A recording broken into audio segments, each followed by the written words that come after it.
You're watching Dr. Pepper Championship Week.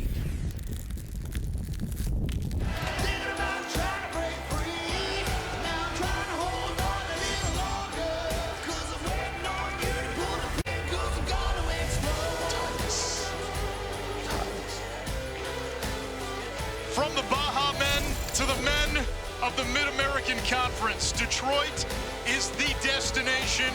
Ford Field is Shangri-La. And for these two teams, this is their Super Bowl. Miami tries to repeat as MAC champion. Ohio seeks its first league title since 1968. It's the Battle of the Bricks here in Motown. Good afternoon from Detroit. Anish Shroff, former Heisman Trophy winner Andre Ware. We'll hear from Paul Carcaterra in just a moment. You have a rivalry game with more than a century of history. It's the second oldest rivalry in the MAC, and the stakes have never been higher. Yeah, they're high, and we got strength versus strength. Ohio, they want to run the football, and they've got the best rushing attack in the MAC, and led by Trey Tyus, their running back, who averaged, just under 1,000 yards this season. He's dynamic. He's their do-it-all back that they'll go to. They push it down the field with Parker Navarro, their quarterback, but it's the running game where they hang their hats. That's the bread and butter of this Ohio team. Bobcats have won 5 in a row. Tyus and Navarro, both in the top 5 in the conference in rushing. They meet a stern test in this Miami defense, led by the soul stone of that D, Matt Salopek. Yeah, this is the other side of that strength that we talk about. Matt Salopek is a sideline-to-sideline player. They love to blitz him. He makes plays all over the field. He had 4 consecutive years of 100-plus tackles. The guy's just a player on the defensive side of the ball. He was the defensive MVP of the MAC championship game last year. His head coach calls him our Luke Kuechly. And Paul, while Salopek is the heartbeat of the defense, Brett Gabbert is the heartbeat of the Miami offense. Indeed, Anish. A year ago, Miami hoisted a trophy on this very field without its leader, quarterback Brett Gabbert, who watched from the sidelines, wondering if he would ever play the sport of football again. Last October against Toledo, Brett suffered a gruesome injury, a compound tibula and fibula fracture. After surgery, and when the dust settled, Brett's main concern was being able to walk normal again, not throwing a football. He told me he wasn't sure he even wanted to play the sport again. He knew the road to recovery would be brutal. Once he decided he was going to make a comeback, he was all in, and he drew inspiration from players like quarterback Alex Smith, who had a similar injury while playing for the Washington Commanders. The timetable for return was 12 to 16 months. He was back in 10.5 months and didn't miss a start this season. It's been a crazy 14 months for Brett, gentlemen, and this time around he can win a MAC championship where he belongs, on the field. He won one as a true freshman in 2019. Can bookend his career with a league title. Ohio won the toss, elected to defer, so Miami will have the ball first from their own 25-yard line. And when you look at what Gabbert has done in his Miami career, Andre, his numbers right up there with the likes of Ben Roethlisberger. And what he's done against Ohio in his career, 12 touchdown passes, only 1 interception. That's for his career, so he has basically been flawless when he's on the field against Ohio. First team all-conference, Miami, winners of 7 straight. These are the 2 hottest teams in the Mid-American Conference, the 2 best teams in the conference, and playing for a league championship. Gabbert to the air, takes a shot on first down.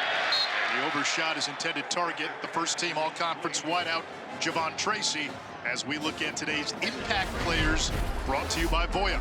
Yeah, for Miami, it's Keon Mosey.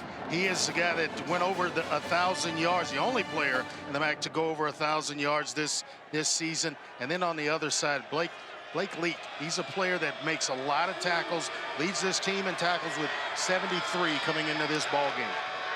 Ohio's defense the last 4 weeks has been living in the backfield. First carry for Mosey, the MAC's leading rusher, north of 1,000 yards on the season, and brought down by Ohio's top tackler, Blake Leak. What's amazing about Mosey, he just kind of kept climbing the depth chart. Was at this point last year was a third-teamer. Just kind of worked his way up the depth chart and became a 1,000-yard rusher. They feel secure putting the game in his hands if need be. Miami lost some significant pieces in the transfer portal, including Rashad Amos, their top running back from last year. Out of an empty set on 3rd and 3.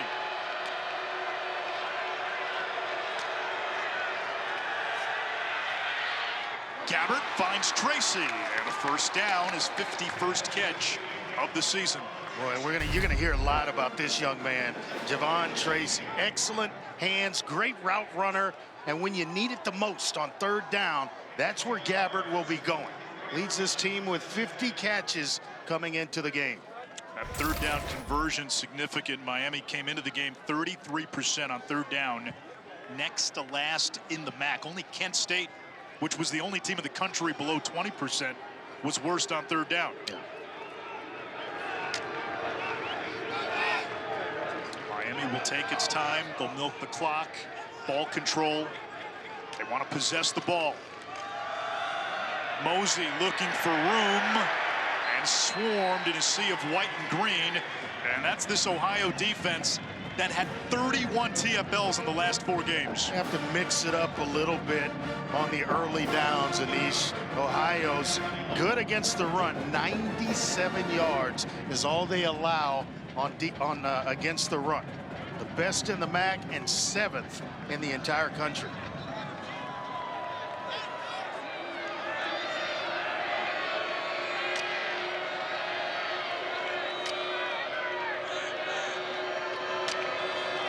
Here comes the blitz. It's Mosey straight up the gut. And now 3rd down, and Andre, part of the chess match here. Ohio's defensive coordinator, John Hauser, spent 8 years on the Miami staff with Chuck Martin.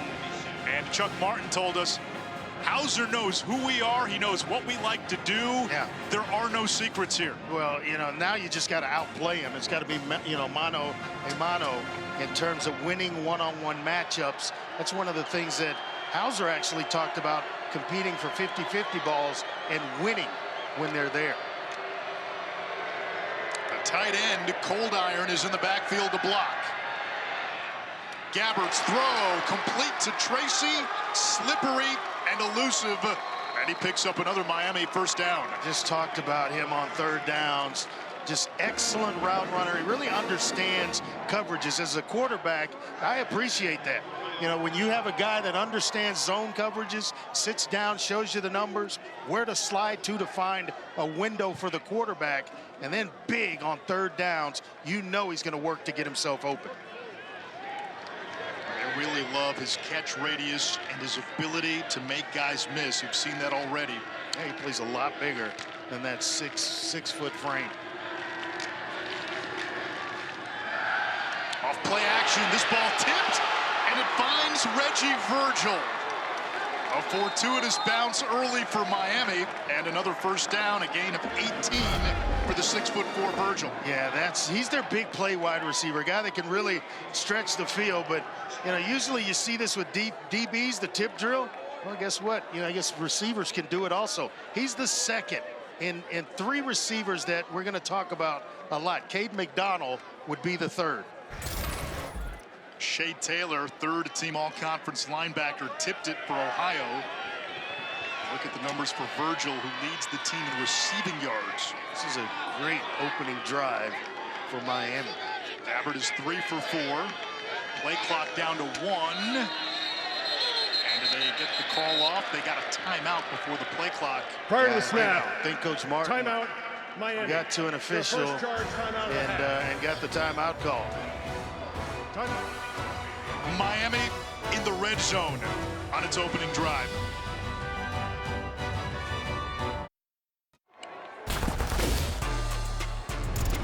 We take a look at today's road test presented by Goodyear, and Miami's road to the title game got off to a bumpy start. They were 1-4, started 0-3.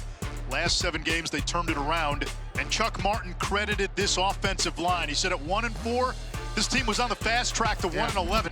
Jack Pardee used to tell us that successful seasons are made by winning streaks. That is certainly the case for Miami, winning their last 7 in a row. Tracy is the motion man. 2 big catches on 3rd down already. Opening drive for Miami, the defending MAC champions. Gabbert 3 for 4 against the blitz. Has to throw that away. 2nd and 10. Paul? 161 total starts combined with this unit. They're all redshirt juniors and seniors. They got the only 1,000-yard rusher in the MAC and Mosey, a 6th-year quarterback in Brett Gabbert. It was only a matter of time they got into a groove when they started 1-4. And watching this unit, the offensive line, the big boys up front in pregame, they are dialed in and they are cohesive. One unit. Only Charlie Nank, the center, number 77, right in the middle of it all. He's the new guy. 4 starters back. Both these teams were hit hard by transfers in the offseason, but continuity on the O-line's been big. Mosey gets the call. It sets up a 3rd down. Andre, we do these games through the course of a season. Right. And a lot of teams nowadays, aggressive 3rd down, 4th down. They think of it as a 4-down philosophy. Not Miami. They will kick. They'll take the points. Yes. They'll punt. They'll play field position. And that's part of their DNA. It is. And in the red zone, they've struggled a little bit. Only 2 touchdowns in their last 6 red zone trips. So you want to take points when you can get them. Got to come up big here on 3rd and 7. Cold Iron, the tight end, in the backfield. And where's Tracy, Anish? Down at the bottom right here. Gabbert looks Tracy's way, makes the catch, makes the first man miss. Can he get to the sticks? Looks to be a hair shy. It'll depend on the spot. Got to know where you are on the field. He makes the first guy miss, and if he just hits the gas and just goes vertical, get up the field once you make the first guy miss, I think he's going to pick up the first down. He tries to make Roman Parodi miss as well, and that's where he came up short. To your point, Miami going to try to take points here. Most teams, 4th and less than a yard, they'd go for it here. Not Miami. Chuck doesn't believe in that book. Wherever this book lies, he believes that he's kind of old school. Take the points. Dom Jobin puts the kick through. And if you look at Miami's MAC championship teams under Martin last year, 2019, special teams had a lot to do with it, especially the place kicker, Graham Nicholson, Groza Award winner last year. 2019, Sam Sloman, 4 field goals, 3 of 40 plus in a win against Central Michigan. His thought process obviously was working out for him because they won a lot of games at Miami under the leadership of Chuck Number Martin. 22 for Ohio is playing as number 31. 22, Ohio is playing as 31. And you know, the one thing about him is that he knows his teams. Whatever works in the book that may work for other programs, it may not work for his. And he knows, a head coach knows his program better than anyone else, which is why he takes the points in situations like that. Yeah, they recruit to special teams. A lot of their defensive players play on special teams. He told us it's ingrained in who they are.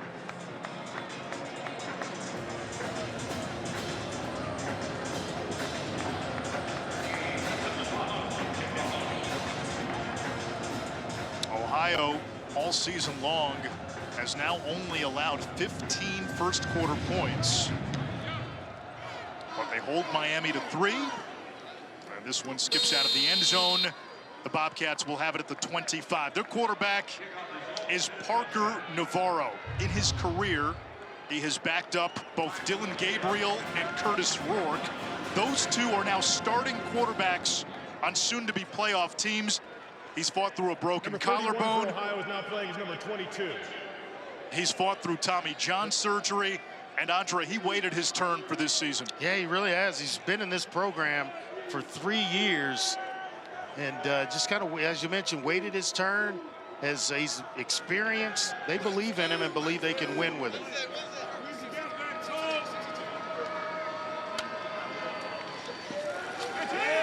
He'll throw on first down. It's a wobbler brought in by Chase Hendricks for a first down. sophomore from St. Louis, as we look at impact players when Ohio has it. Yeah, that time it was Chase Hendricks, but you're going to see a lot of Coleman Owen, the other wide receiver. He's their do-it-all receiver. 5 catches, 142 yards in their last game. And then Brian Igwu on the other side for Miami. Ugu in pursuit of Navarro, who gets to the outside for a gain of 5. Both Navarro and Tyus, the two-headed monster, in his top-ranked rushing attack for Ohio. Navarro leading the conference with 13 touchdowns. Ugu is a dynamic pass rusher with 7.5 sacks coming into the ball game. First team all-conference.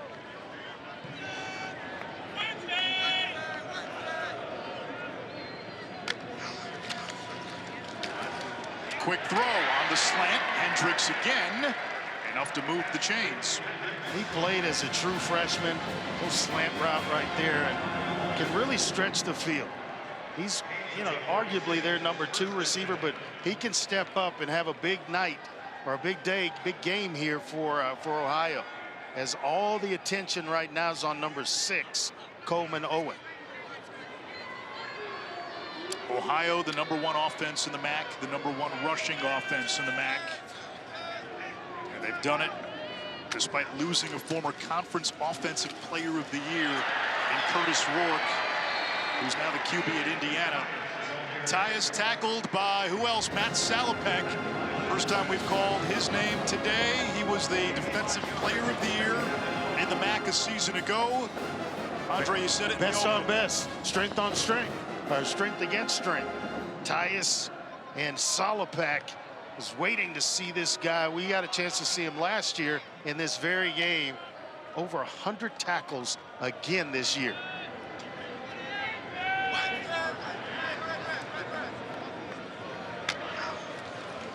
Speed option. Navarro, delayed pitch. Tyus with a first down.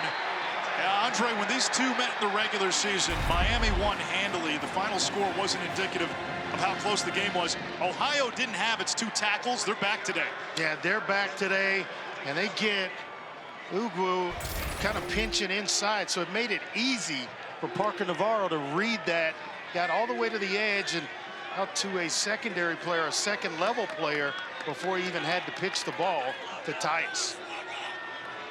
Ohio answering Miami with a good-looking opening drive of its own. Navarro in traffic, incomplete for Hendricks.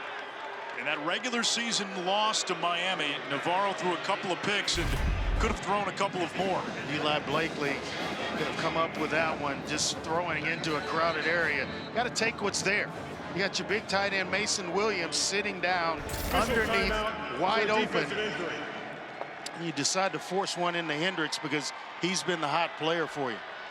Starting safety Eli Blakey, 3rd team all-conference DB. Slow to get up for Miami. The MAC Championship is brought to you by Burger King. You rule. And Gold Pea. Real is gold. Ohio, with a win today, would have its 3rd consecutive 10-win season. Tim Albin is the 4th-year head coach. He took over after Frank Solich retired. Albin was on Solich's staff for a decade and a half, and Albin named MAC Coach of the Year earlier this week for the 2nd time in 3 years. Can coach some football. He's on Frank Solich's staff, elevated to head coach, and they've had a heck of a run, Coach Albin. On 2nd and 10, just outside the 25-yard line of Miami. Tyus looking for running room. Patient run for the Northwestern transfer, who finished the regular season with back-to-back 100-yard games. And Ugu playing the run well, gets himself back involved in that stop on Tyus. We've got a couple of really good players. Hope Eli Blakey comes back in. He's a smooth player on the back end. You've got Salopek and then Ugu on the defensive line for Miami. Yeah, they've got a guy at every level on defense.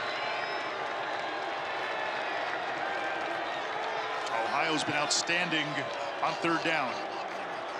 Coleman Owen in motion. Navarro dropped the ball, improvises, and picks up the first down. Heads up play by Navarro. There's no hesitation once he knew the ball was on the turf. He just goes straight ahead, get vertical. I'm going to get as much as I possibly can. We had guys watching receivers with their eyes off the quarterback, and that allowed Navarro to get just enough to pick up the first down and keep this drive going. It's a good start to the game and a good answer for Ohio after Miami opened their opening drive with a field goal. Two tight ends in the game. 1st and 10. Red zone chance for Ohio. Tyus sledgehammers Nice. inside the 10. Nice job of showing some patience there for Trey Tyus. Following blocks, following blocks, setting them up just perfectly, and then explodes through the hole. They could live with second and medium all game long and make it tough on Miami. Now, they were worried about the 2nd and long and the 3rd and long when Miami can get exotic on defense.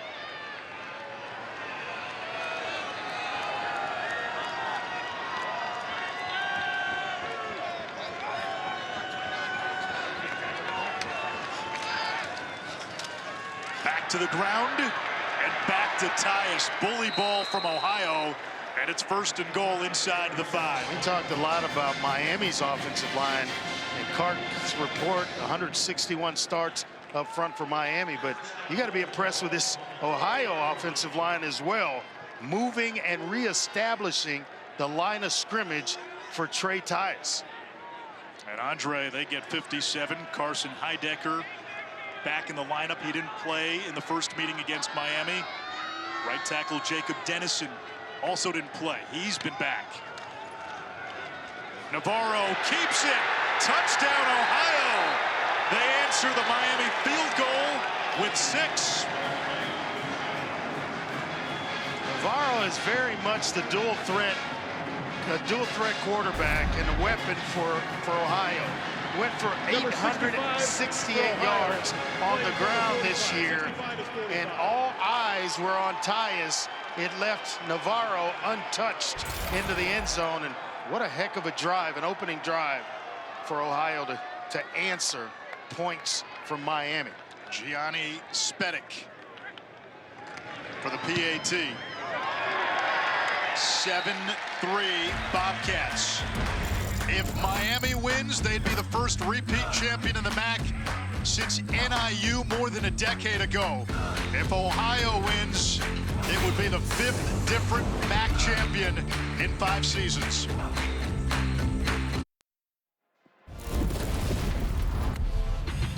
Miami and Ohio met back on October 19th. The Redhawks offense rolling. Brett Gabbert, 3 touchdown passes to 3 different receivers. Miami led 30-6 before Ohio scored a couple of touchdowns in the final minutes to make it a 30-20 game. That was the final. Again, from the Ohio side, they felt they didn't have 2 of their offensive tackles. Those 2 are back, but both of these teams, Andre, feel that they're playing their best football over the last 5-6 weeks of the season, and these are the best teams in the conference. Get your snacks, get your beverages, because this is going to be a good one the remainder of the way. Kevin Davis, a dangerous return man, is dragged down shy of the 20. That's where Miami will go to work. I hear that name, I have flashbacks. Kevin Davis.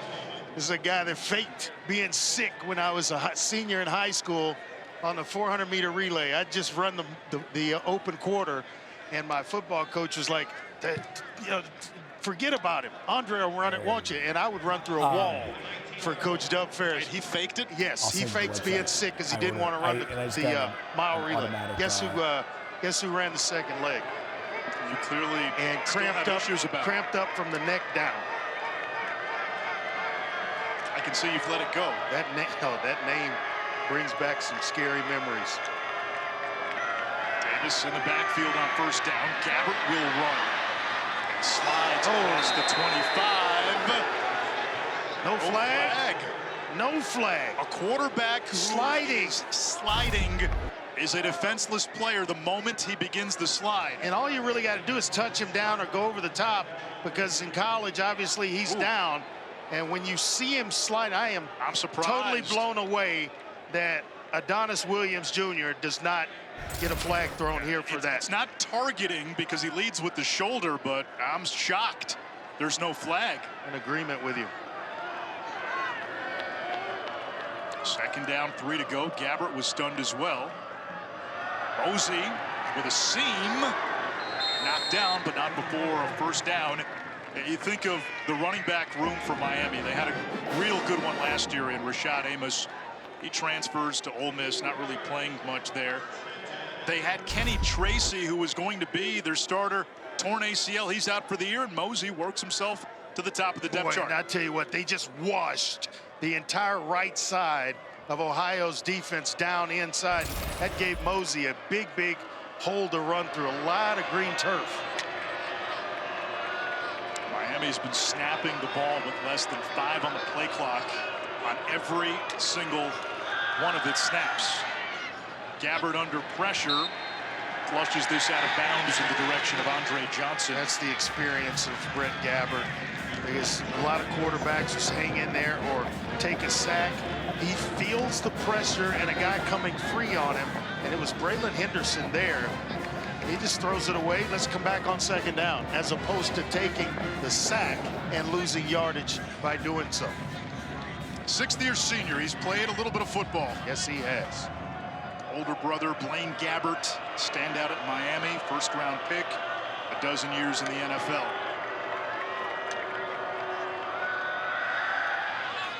Quick out, offline, incomplete, third down. He's on that back foot just a little bit. Andre Johnson. Man, there's some names in this game. Andre Johnson, and he's playing receiver, 6'4", 220-pound receiver, transfer from Arizona State, who I think is up in their game against Iowa State early. Big 12 championship game. Championship weekend in college football. Ohio showing blitz. Taylor almost jumped. Play clock down to 2. Down to 1. Screen pass. First catch for Cade McDonald. And an outstanding tackle in space by Tank Pearson, their top corner. And Miami will have to punt. Yeah, John Hauser told us one of their keys to the game defensively would be tackling in space, out in the open field. Well, there's the definition of it right there by Tank Pearson. It's a heck of a job against a receiver, a bigger receiver in Cade McDonald, but he was able to get him on the turf and force a punt here by Miami. Alec Bevelheimer to kick it away with Coleman Owen back deep. Owen's got 2 punt return touchdowns in his career, one this season, and met by a sea of red as soon as he makes the catch. Time for a studio update. What do you got, Matt Barry? Gentlemen. That was a very neutral update, giving Matt's ties to Tempe, Arizona. Yeah, it is. But he's a professional. He's got one eye here, but the majority of it is, the other is on that game, no doubt. Tell you what, if Arizona State wins, Kenny Dillingham may go viral yet again. Oh my their goodness. Head coach. I love the excitement, the passion in which he coaches with. Tyus gets the call on first down, picks up about 4. Andre, this game already, this is the end of the first quarter. Yeah. Second possession for Ohio. Miami's had it twice. If a team goes up 2 scores in a low possession game like this one looks to be, with the clock running fast, you got to get out of your game plan a little bit faster. A little bit faster if this happens with against Miami. You'll see them start throwing it around a lot more than they have already.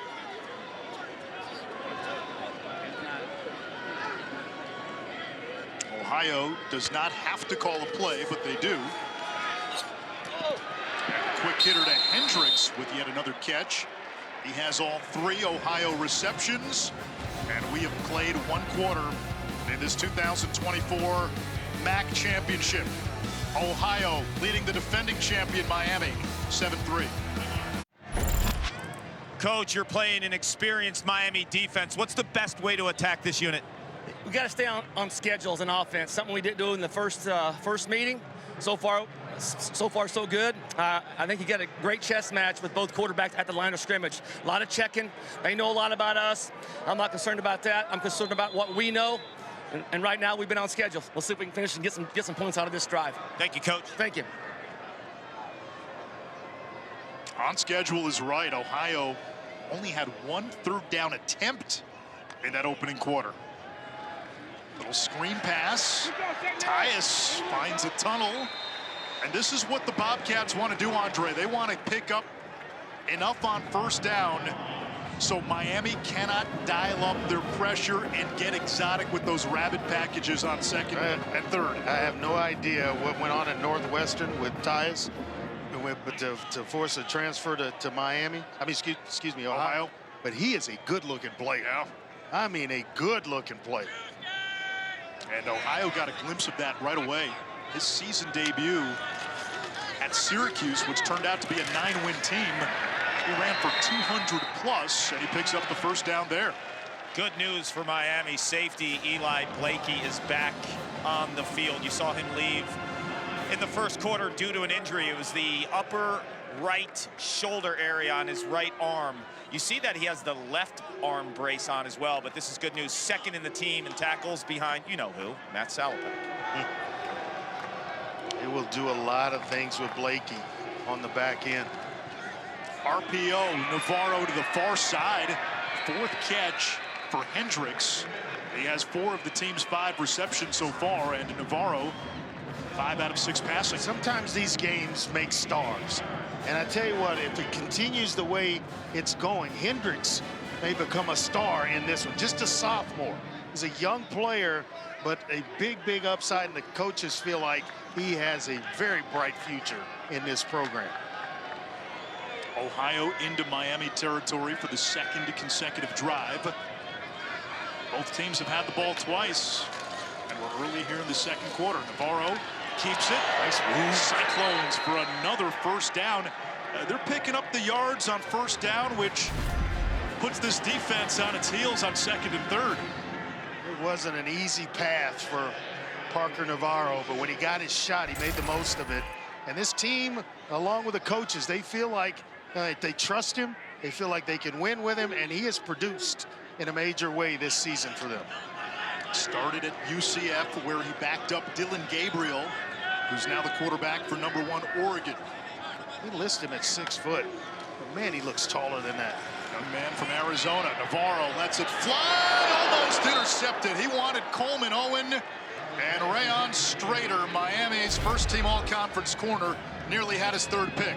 Yeah, he's the best cover man on the back end for Miami, and you gotta see why. Excellent break on the football. He's got to hold on to it, big fella. He almost beat the receiver out of his break. Knew exactly where he was going. 2 tight ends into the game here on 2nd and 10.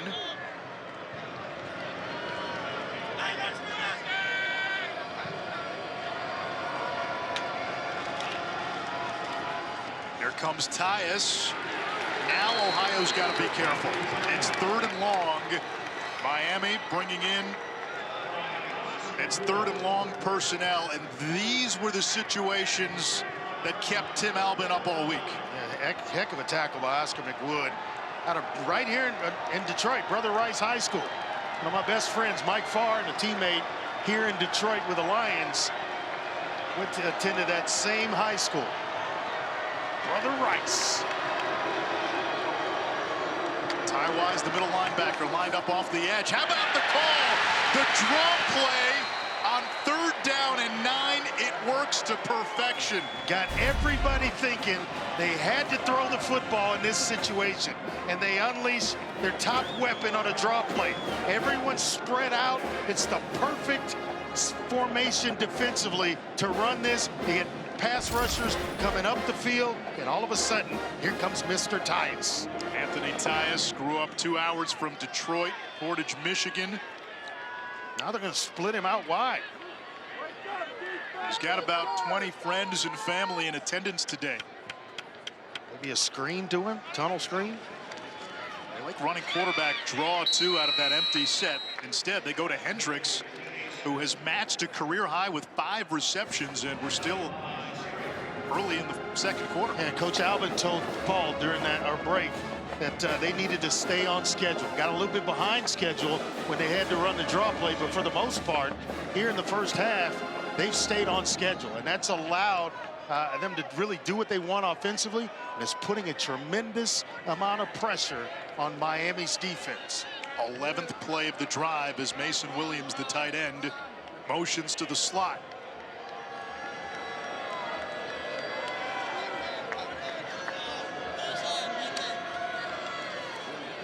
Right back to Tyus. Got a couple of nice blocks on the perimeter. Come on, Parker, you gotta pick up a block for your running back. As a quarterback, he's out there in space, at least a shield block. He kind of throws and misses everybody. As Tyus breaks it back, you're gonna see Parker Navarro come into your screen. Go ahead and get you a block there, big fella.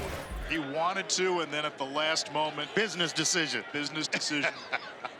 Discretion over valor. Ricky Hunt gives Anthony Tyus a well-deserved breather. 65 yards on 10 carries for Tyus. Navarro, screen pass, backwards pass to Hunt. And it was incomplete. They ruled it incomplete. The white hat, Andrew Special, the referee, says incomplete, but looked to be a backwards pass. And it was very, very close. Hunt is the primary backup. I will say it was a backwards pass, so that is not an incomplete pass. Instead, a loss of 3 instead of 2nd and 10, 2nd and 13. Certainly looked that way in real time. Now you're off schedule. See if they can get a big chunk of this back here on 2nd down. Owen motions. Quick hitter, Rodney Harris, who had the best game of his career against Miami in October. 7 catches for 72 yards. He makes all the contested catches. He's not afraid to go over the middle, will climb the ladder to make plays for this offense. And man, they've got a couple of weapons. Hendricks has stepped up, waiting on the first catch from Coleman Owen, their #1 receiver, but the other guys are getting themselves involved. This is the 14th play of this Ohio drive.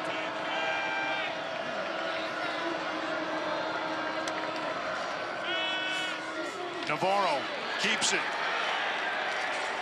And another first down. Ohio now 3 for 3 on 3rd downs today. It sets up a goal to go as this drive is close to 7.5 minutes long.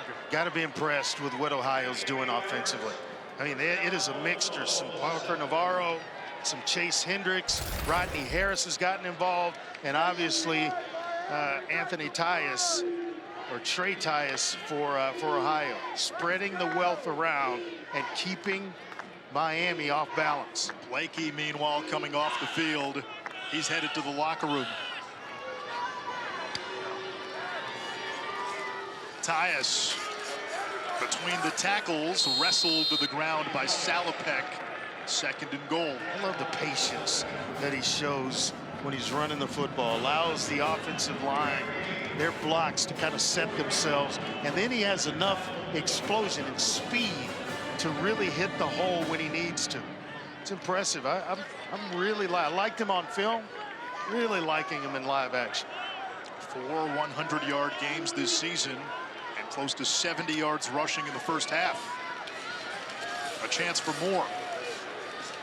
Miami swarms. Now it's 3rd and goal. Andre, 4-down territory or not?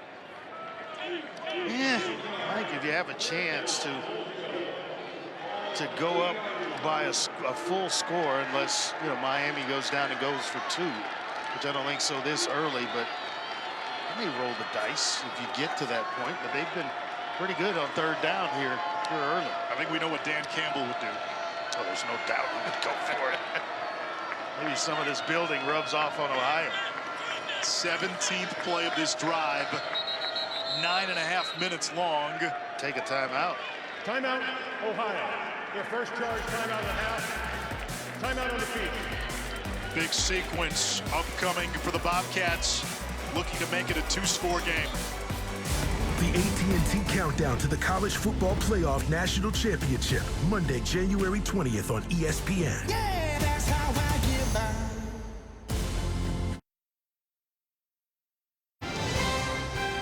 Championship Saturday continues today over on ABC at 4 Eastern from Atlanta. SEC Championship. Georgia beat Texas in the regular season. And then at 8 o'clock, the ACC Championship. Clemson against SMU. The Mustangs. I'm looking forward to that one. Undefeated in conference play in the first year in the Atlantic Coast Conference. Rhett Lashley and his SMU Mustangs. 3rd down and goal for Ohio. Navarro, quarterback power. Pinball backwards. Gonna have a face mask down. And that will give Ohio an automatic first down. Somebody got enough of the face mask of Parker Navarro to draw a flag. Looks like Ty Wise.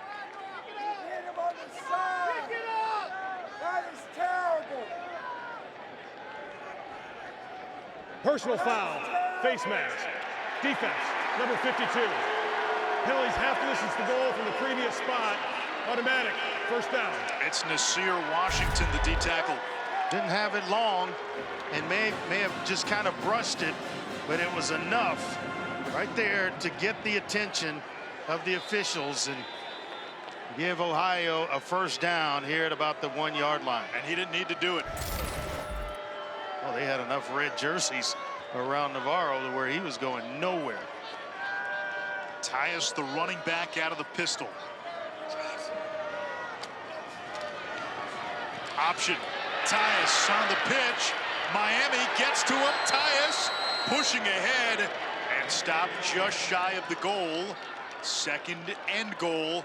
And this drive, Andre, is now north of 10 minutes long. This will be the 18th play. This is the recipe for Ohio. Possess the football. He's got one guy outside his end man on the line of scrimmage. It tells you to keep it. Navarro breaks a tackle in the backfield, and he's got his 2nd rushing touchdown, his 15th rushing touchdown of the season, and Ohio with a 2-score lead. Well, he came to play today, didn't he? Officials timeout for an injured defensive player. Blakely's already out. Matt Solopak may have been the injured player, but he hops up. Actually, there's still a player down on the field. Boy, everybody gets washed down inside. Nice running lane for Navarro, and he's got enough speed to beat the pursuit of the defense. It looked like friendly fire on the injury, and not often when Salopek has you in his talons do you get away, and Navarro able to get away. The injured player, Eli Kappas, timeout. As Navarro made his field. move into the end zone, Kappas ran into a teammate. 5:29 to go in a fast-moving opening half. Ohio 13, Miami 3, the PAT when we come back.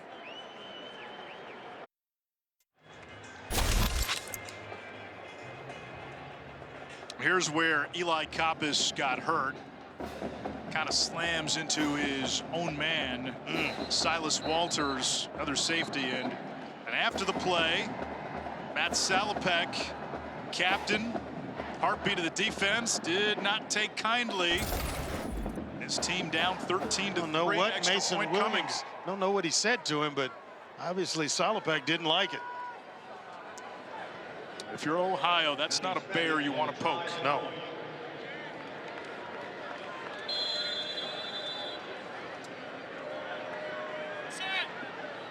Spedic on for the PAT.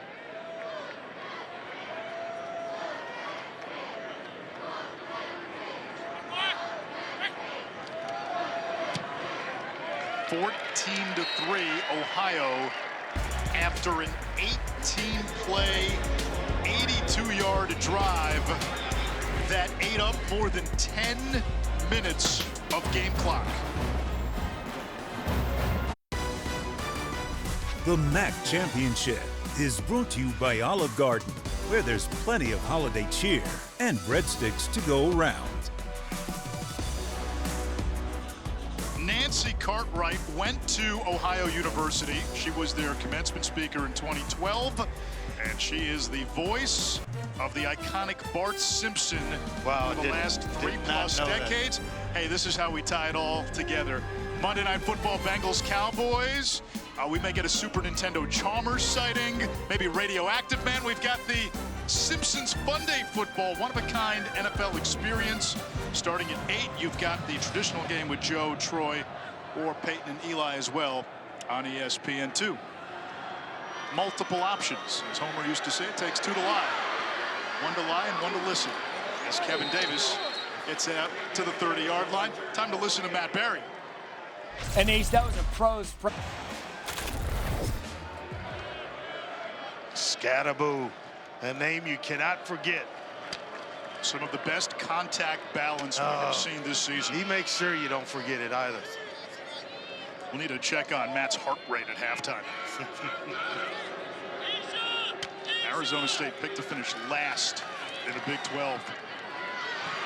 There's a first down catch. Andre Johnson, the Arizona State transfer. Sometimes the games produce themselves.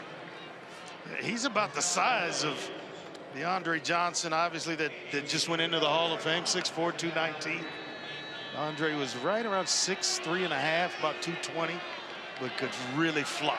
Now Miami's showing a little more urgency on offense. Down 2 scores. Remember Ohio, after that 10-minute drive, the Bobcats get the ball to begin the 3rd quarter. Mosey pulled down in the backfield. There's Bradley Weaver. He's been creating chaos and havoc all season long. He is their best player up front, and you kind of see why. Just kind of finds his way to the quarterback, beats the tackle to that side, Reed Holski, and made his way right to the doorstep of Keon Mosey. John Young, the left guard for Miami, down after the play. It's a physical game, and all of a sudden it's the Miami players that are feeling Ohio.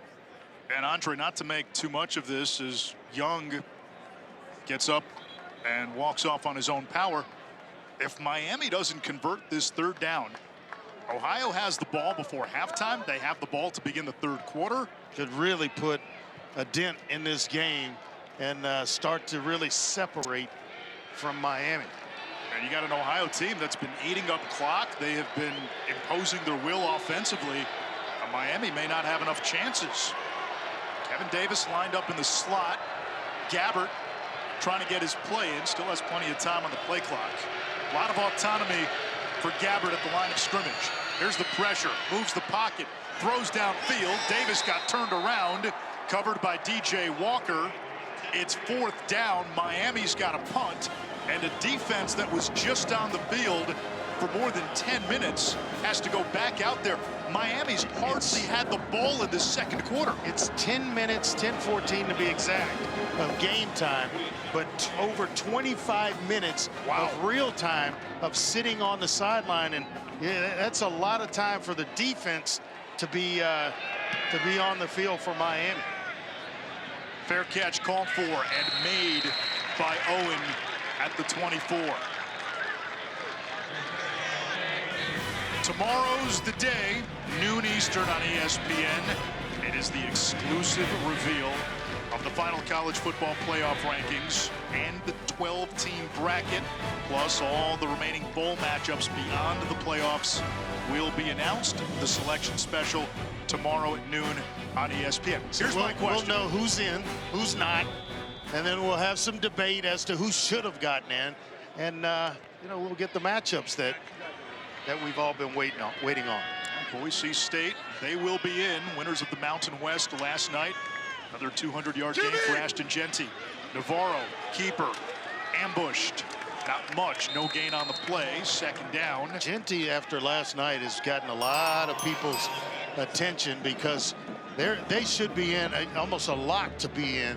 And I never thought anyone would get close to Barry Sanders' record, let alone maybe break it. Now, Barry did that, I think, in 11 games. And they didn't count his bowl game. Exactly. The conference championships and all that weren't around back then, but 2,600 yards rushing in 11 games. Sick production. And he's got one, maybe a couple more, depending on how Boise fares in the playoffs. Quick slant, another catch for Hendricks. Career-high 6 receptions only in the first half. It's 3rd down and 1. Bobcats have plenty of time, 2 timeouts and the 2-minute timeout. He's a good-looking receiver, isn't he? And having his best day in the championship game. So the lights don't bother Chase Hendricks whatsoever. Big 3rd down. Ohio wants to stay on the field. Miami wants to give its offense another chance before halftime. On the ground, Tyus like a battering ram. 1st down, Ohio. Just kind of slipping through tackles. Guys, he's so strong that you can't hold on to him with the initial contact, especially if he gets into your chest. You're talking defensive linemen that can't hold on to him. Josh Lacusa bouncing right off Tyus.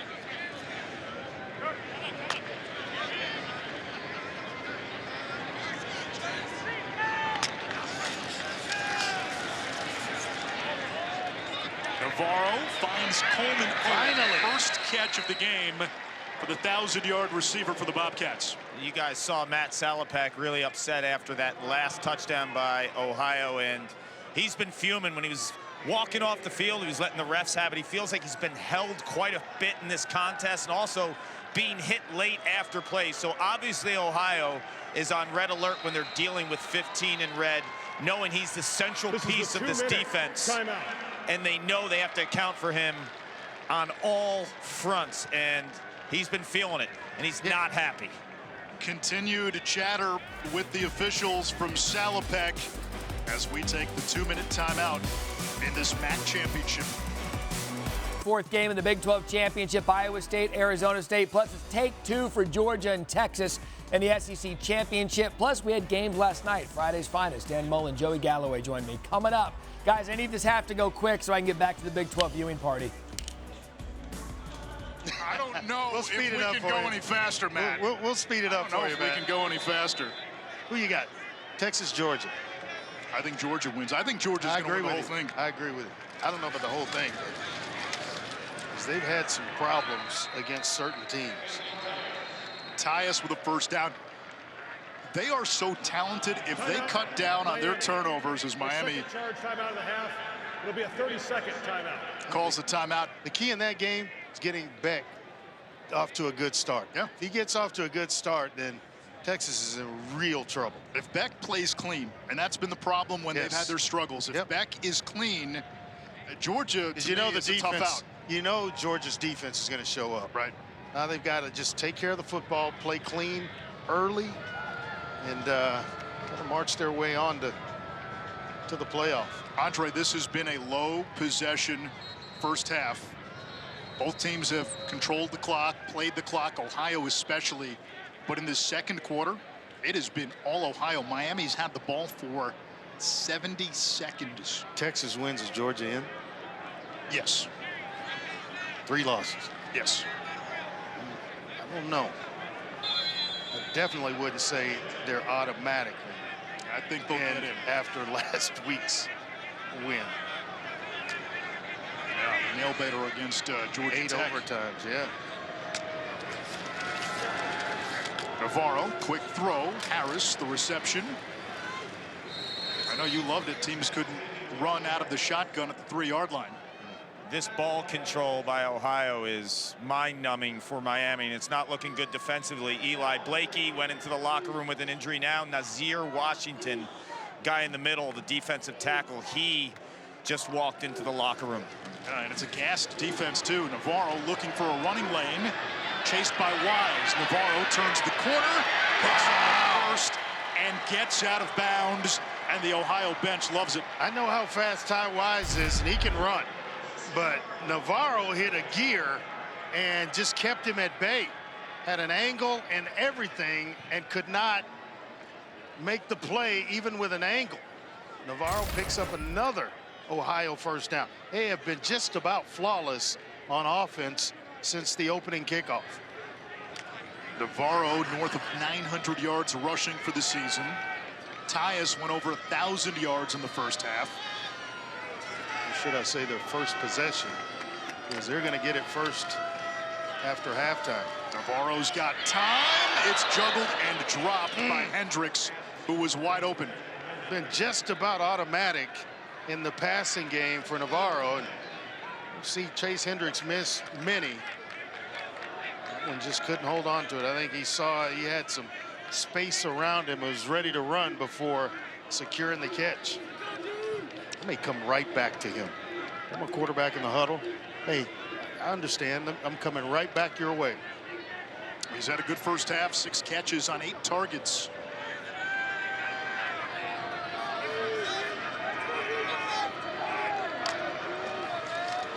Navarro lost the ball, picks it up, pitches it forward. Here comes Tyus. Ankle tackled by Kappas. It's a first down at the 21.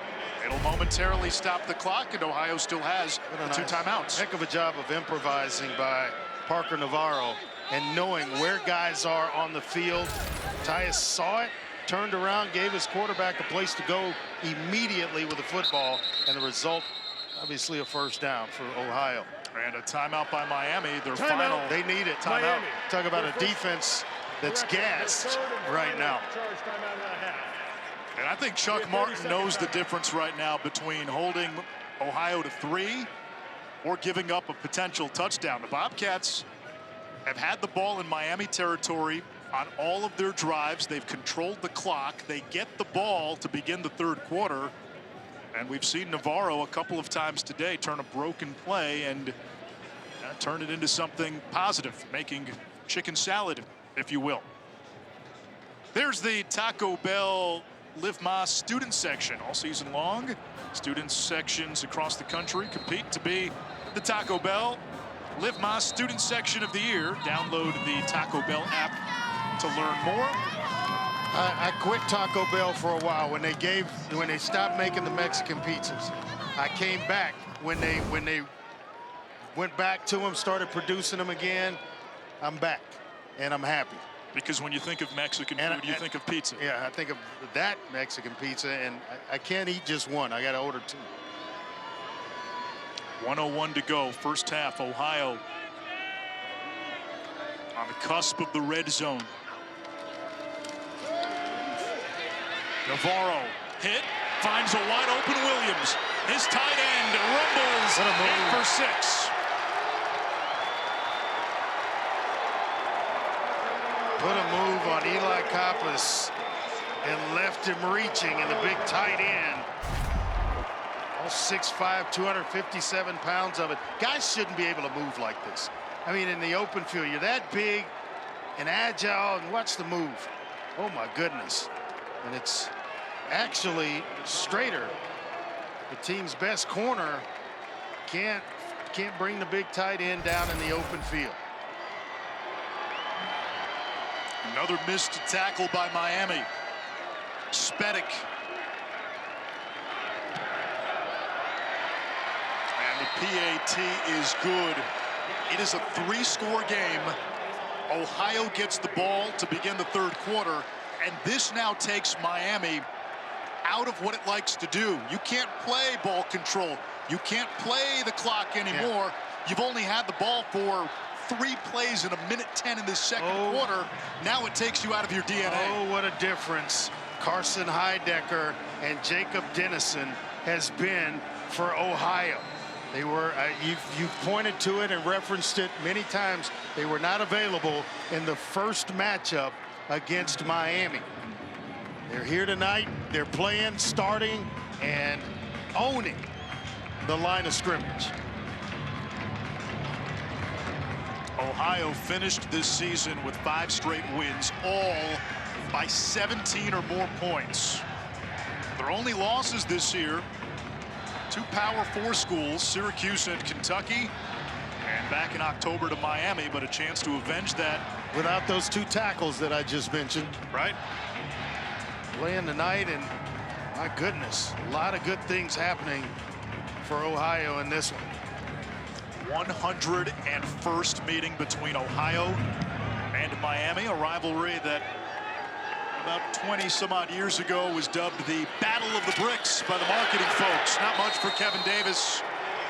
So Miami out of timeouts, 48 seconds to go in this first half. We'll start deep in their own zone as we look at the current college football playoff rankings and the bracket, brought to you by AT&T Boise State. Based on current rankings right now, how these teams are. Boise State, one of the top 4. That should be a good one. Arizona State, Penn State, if it works out that way. Is SMU in with a loss? That's going to be a big question. Should Clemson win the ACC championship? I don't know if they have a win against top 25 competition. Miami will just run the ball with Mosey. He goes nowhere. Boy, Ohio's defense fresh and ready to go. Were you surprised by that play call, well, given the score, and that Ohio gets the ball to start the third? Not really, because they're just trying to get a drive starter going.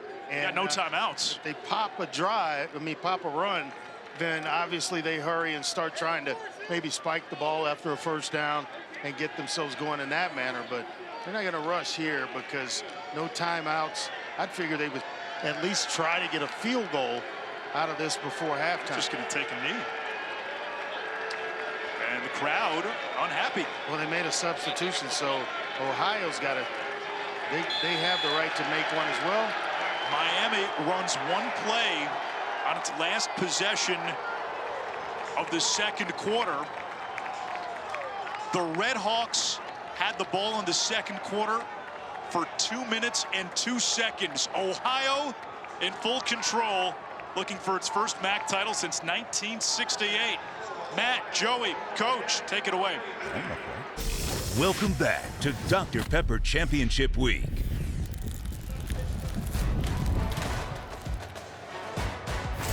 Welcome back to the MAC Championship on ESPN, part of Dr. Pepper Championship Week. Ohio had the ball 3 times in the first half, only 3. Scored a touchdown each time. They're halfway to a MAC title. Anish Shroff, Andre Ware. We'll get to Paul Carcaterra in just a moment. Ohio had the ball. They controlled the game, and they imposed their will in the first 30 minutes. Yeah, and it was on the ground, really. Parker Navarro averaging just under 5 yards a carry. When you talk about Trey Tyus, he averaged 5 yards a carry. So the two of them together, the mix and match between the two of them and the running game and the offensive line, dominated the first half of this one. And now Ohio will get the ball to start the third quarter. One of their drives in that second quarter, more than 10 minutes long. And Andre, you mentioned Parker Navarro, his ability to improvise. He's made plays with his feet and his arm in the first half. Yeah, he has. I mean, you talk about fumbling a snap, picking it up. They needed a first down. He's able to get the first down. Looking to throw here. Fumbles the snap again. Finds Trey Tyus. Another first down. They just kept generating first downs. Parker Navarro with 2 first half touchdown runs in this one. 2 of the 3 drives, he got himself into the end zone and then threw a touchdown pass to Mason Williams. Just dominance for Ohio in the first half. 3 total touchdowns for Navarro. A MAC leading 15 rushing touchdowns in the season now. And they come out throwing. Finding Rodney Harris. First down, 11 yards as we check in with Paul. They are the champs. We knocked them down, but we know they are going to get back up. That's what Tim Albin, the Ohio coach, just told me moments ago. He loves the physicality with his offensive line. That's allowed them to just destroy this clock. Miami only had 5 plays for 2 minutes and 2 seconds the entire second quarter. Parker Navarro, he went on to say, has been super creative with his feet. He's extending plays, and field level, I'll tell you what, guys, he doesn't look like a big, powerful type athlete, but he just knows how to use his feet and how to find seams. He has been outstanding today after struggling in that mid-October loss to Miami. I'd say slippery is how I would describe Navarro. Gets away from Ugu, finds a wide-open Coleman Owen, who catapults in Miami territory. How about Owen authoring the third 1,000-yard season in Bobcat history as there's a Miami player down. It's one of the corners, Luke Evans, and Miami thin at corner to begin with. Yeah, Owen went off against Ball State. 142 and 2 touchdowns on just 5 receptions. And he's their top receiver. You mentioned it, going over 1,000 yards. Only 2 catches in this one because they know Miami has been bracketing Owen. So guys like Hendricks, other players, Mason Williams, the tight end, Tyus in the passing game. Everyone around Owen has stepped up in his absence. Luke Evans still down for Miami, which has been hit by some injuries on the defensive side in this MAC championship. On the field. Official timeout.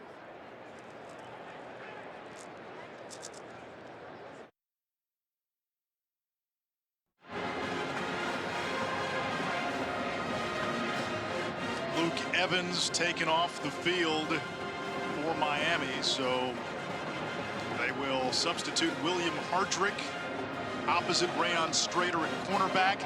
Parker Navarro much better today versus the first meeting against Miami. That's 2 starters in the defensive backfield for Miami.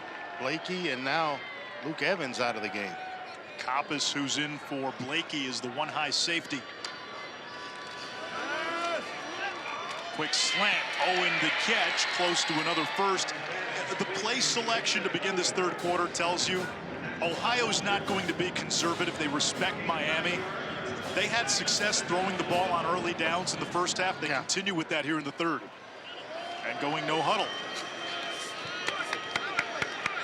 Tyus squeaks out a first down. That's something out of nothing there, but it's a lot of red jerseys around the line of scrimmage. They're able to get the push necessary for Tyus to pick up the first down. I don't think we could say enough about the job that Ohio has done on the offensive line.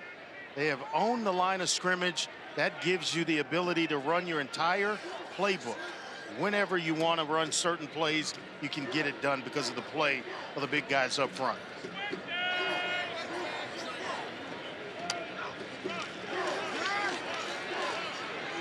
Navarro chased by Ugu, floats it downfield. Owen, the catch for a score. What a throw. What a throw. Under duress, Parker Navarro is able to drop a dime to Coleman Owen, and he has been kind of blanketed. They know where he is, making sure he's taken away. But when you lose 2 starters like Evans and Blakey on the back end, now things start to open up a little bit, start to splinter. And when you have a quarterback that can drop it in like that, boy, it makes it look easy, doesn't it, Anish? Yeah, he had safety coverage, took advantage, and usually when the ball's in the air, it finds number 6 in white. He came into the game with almost half of the team's receiving yards, with more than a third of the team's catches, and now he has 8 of Ohio's 14 receiving touchdowns on the season.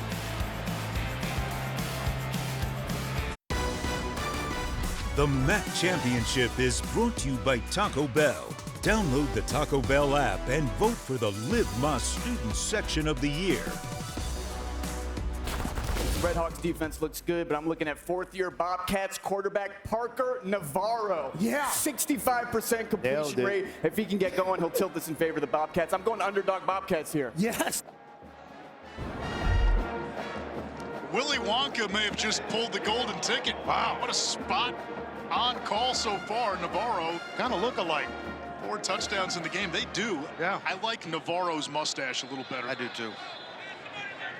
Got to grow in a little bit more on the other side, but Navarro's he's developed.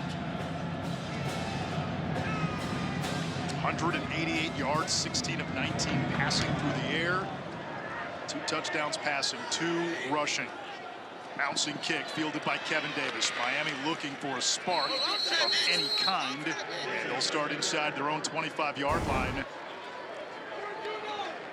Hey, you're not off, Andre. They do look alike. I'm gonna grow that mustache in a little bit more. November's over, though.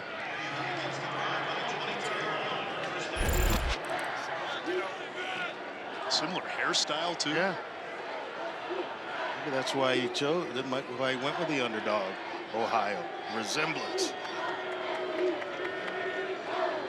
This is a must-score possession. I was about to say for Miami. Virgil tiptoes the sideline, driven down hard by the safety Dustin Johnson.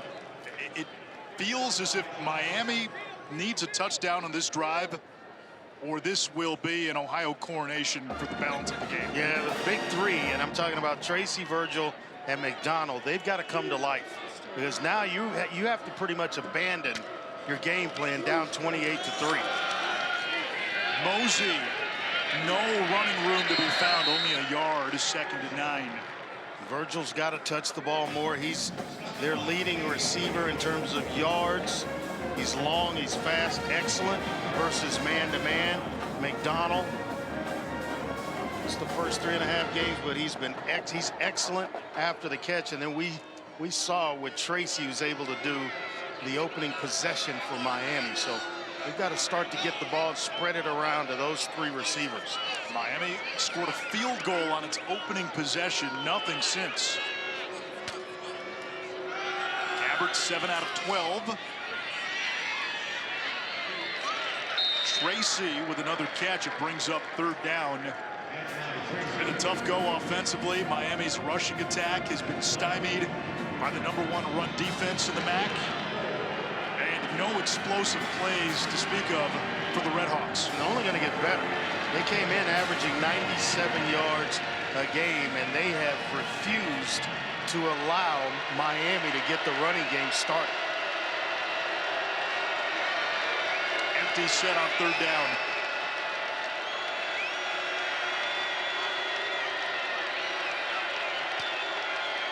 Ohio brings the blitz. Incomplete for the tight end, Cold Iron, and it's 4th down. And the punt team led by Bevelheimer will come on. That's a great football name, isn't it? Cold Iron. There's a great... Maybe he makes our all-name team. Yeah, there's a great Kipling poem, Cold Iron, where the end of it is something along the lines of iron. Cold Iron is a master of them all. We got to get him going as well in this game. Line drive kick. Owens got a chance here. 2 career punt return touchdowns. The transfer from Northern Arizona. The former Lumberjack. 1 man to beat, but there is a flag. Owen zagging outside the 15, but a penalty marker all the way back at the Ohio 35. What a return by Owen. They're getting it done, Anish, offensively, defensively, and now on special teams.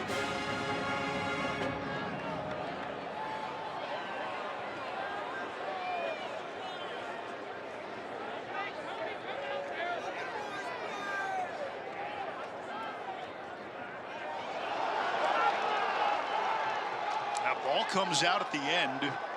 That was the oohing and eyeing from the crowd. Lengthy discussion. Ruling on the field is that the returner was down prior to the ball being fumbled. During the return, illegal blindside block, return team number 42. 15-yard penalty from the spot of the foul. 1st and 10, Ohio. That's coming all the way back. Take a look at this fumble. Remember, every play in college football is reviewed. Oh, that's a fumble. That's a fumble, definitely, and a clear recovery by Miami. Now Miami jumps on that, and replay should be taking a look. I mean, this the other is angle a is turn of events. Yes, it is. And I think type of moment here for Miami. It's going to be Miami's football. Is under further review. It's going to be Miami ball. Going to definitely, in my opinion, ball's going to be over or in the possession of Miami. And you hit the key words, because there was an immediate recovery in the aftermath of the fumble. Miami will get the football. If Owen had been ruled down and there had been enough of a delay before anybody jumped on the ball because he was ruled down, it would have been Ohio ball in its own territory after the penalty. But Owen, who had an incredible return here. Well, he is carrying that ball a little loose. It comes right at the end. Right there it comes out. Luke Myers. But it was recovered.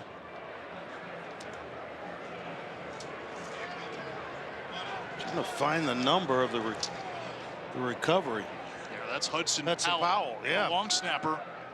He's Johnny on the spot, where it's a clear recovery by Miami. How many times have we seen Chuck Martin's teams win and compete by dominating on special teams? You think they're left for dead, and all of a sudden, here they come, and it's a special teams play. And we're oohing and eyeing over the return of Owen, who eventually puts it on the ground. And there are two Miami players there, but ultimately it's Powell. I think it's going to be Miami's football. Yeah, the only thing surprising here is that it's taken this long. It's one of the keys to the game that Chuck Martin told us. You got to take away the football, get chunk plays. They haven't been able to do that, and don't give up chunk plays. They've given up a few of them in this game. But I think finally they've turned over Ohio. Andre, why is this taking so long? And Chuck Martin seems to be upset. And clear as day, the ball was out. There's no doubt. And it was an immediate recovery in the aftermath. The ruling on the field.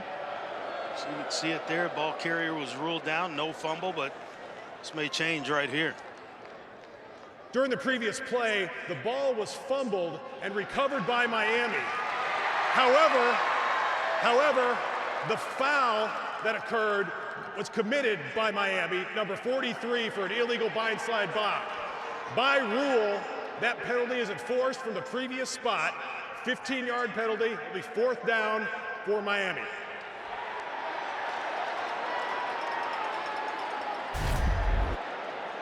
Let's go back, Andre. It appeared initially they had, I thought, called the penalty on Ohio. I mean, if you're blocking, it's Ohio that's blocking. Now watch right here. Okay, there's the penalty. Yeah, that is an illegal blindside block in every way. Not sure why Grant Lyons decided to hit a guy that wasn't involved in the play. And Chuck Martin livid. Yeah, I mean, because he said a blindside block, you automatically think that it's the team the return team. But that's clear that it's Lions. So not only do they lose the football, it's going to be 15 yards and a re-kick. And you've given Owen a chance to catch his breath, get some wind back, and he'll have another opportunity to return a punt. Man. What a turn of events that was. The pendulum was about to swing. Right. Now another delay. Okay. The previous play is under further review.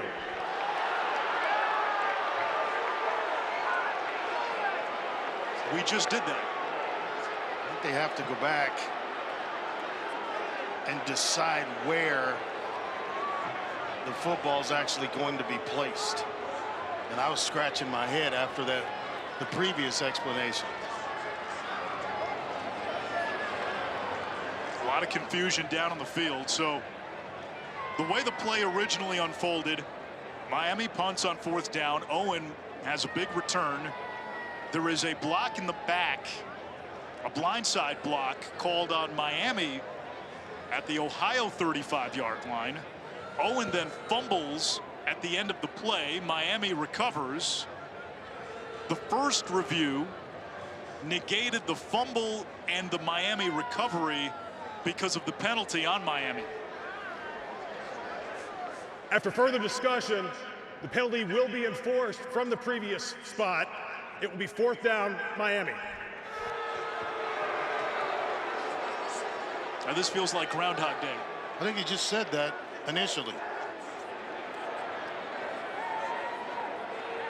I'm just waiting for the alarm to hit 6 a.m. Well, I'm waiting for another buzz down and do it again.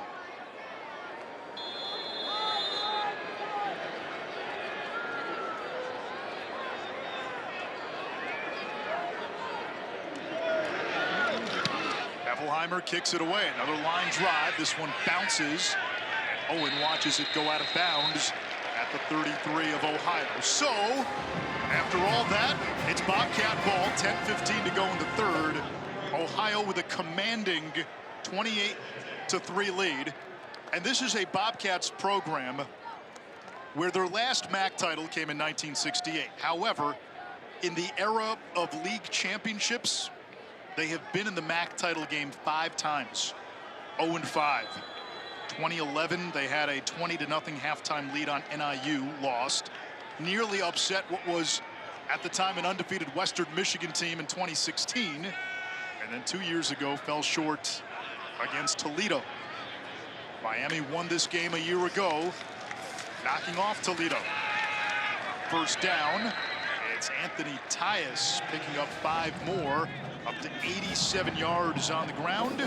He crossed the millennium mark earlier in this game. Great block by right guard Christoph Atkinson. Kick out. He had to be patient and wait for him to come from the right side of the offensive line to kick out to the offense's left. I'm sorry. Boy, I tell you what, Tyus runs with so much patience. Ohio will take its time. Bruno, the motion man. Option. Tyus. Stood up.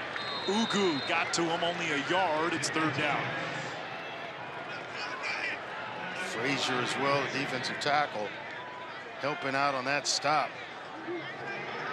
Solid player. Came over for Mercer. Now the story for Ohio so far, 4-score and 7. They've had the ball 4 times, they've scored 4 times, and it's been 7 each time. 5th drive.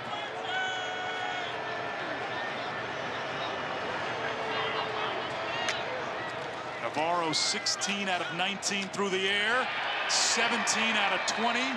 Owen has come to life here in this second half. It's his 5th catch. Another first down. I mean, and when you need a big play, you need to convert on a 3rd down, you go where you know the bread is buttered, and Coleman Owen certainly can do that. Excellent route runner, gets good separation, and the timing of the throw is what makes the play. He had one of his worst games of the season in the regular season against Miami. Just 2 catches, 22 yards, 5 for 73 and a touchdown today. Navarro on the keeper. Snakes around the edge and bumped out of bounds by Kappas.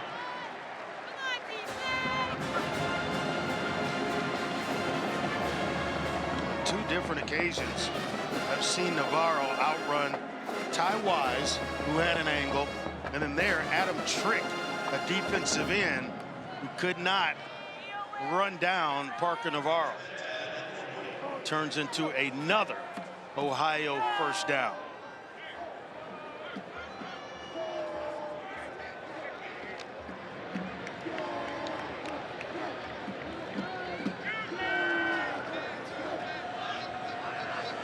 Ohio content to milk that play clock with the big lead. Across the middle, it's the big tight end Williams, who had a touchdown earlier.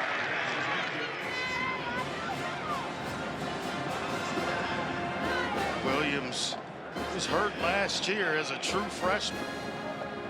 They redshirted him, and now he's starting to reap the benefits of him being in the program for a year, learning this offense, and really kind of asserting himself as another option for Parker Navarro in the passing game.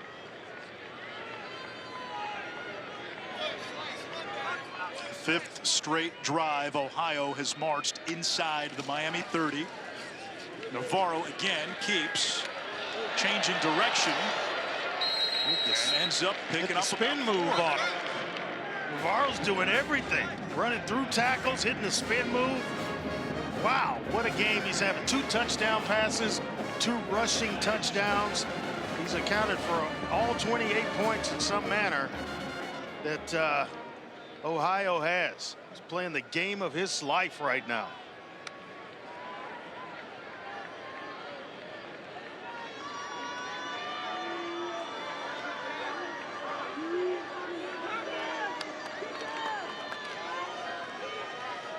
Tyus in a phone booth. Nice. Brought down by Wise, but not before first down. Andre, what has been the most impressive part of Ohio's offense today? I think it's been the offensive line, and you don't really talk about them a lot because you see the production from a guy like Tyus, a guy like Navarro, Owen, Hendricks. But the big guys up front, they've protected well when they want to drop back and pass, and they've certainly opened the hole and reestablished the line of scrimmage past where the football is marked. Ohio averaging almost 5 yards per rush, almost 7 yards per play, and they are perfect on third downs, 5 for 5. Play action. Looking for Owen, broken up, incomplete. Got a player down here right now, Miami defensive lineman, but Parker Navarro is in a zone right now. Andre, you mentioned. Keep in mind, too, just 2 years ago. Offense, number 57. 10-yard penalty from the previous spot. First down. He had Tommy John surgery. He told me he feels like his arm strength is totally back, but sometimes there's a little fatigue, and he is one tough kid. You're seeing him take a ton of hits in this game, and the injuries in the past, he's had broken collarbones, the Tommy John surgery, and I had a great chat with him this week, too. I was on a Zoom with him. He had a Pat Tillman jersey, who's his hero. He's from Arizona. Yeah. And a Rocky poster. You know there is no give up in this kid. Some guys come back, their arms even stronger after Tommy John surgery. You see it in baseball quite a bit. Taking a shot, incomplete for Owen. Good coverage that time. It's going to bring up a 2nd and long. After the holding penalty, you brag on the offensive line. See what you made me do, Anish? Brag on the offensive line, and you get a holding penalty by Heidecker, the left tackle. And this is maybe about the first time that Ohio's been behind the sticks. That was the first penalty on Ohio today.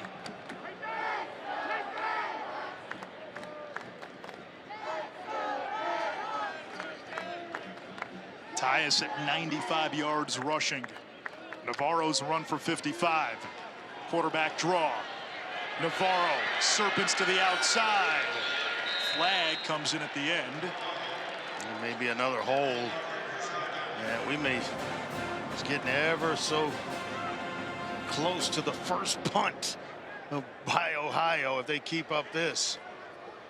Holding, offense, number 66. 10-yard penalty from the previous spot. 2nd down. Atkinson.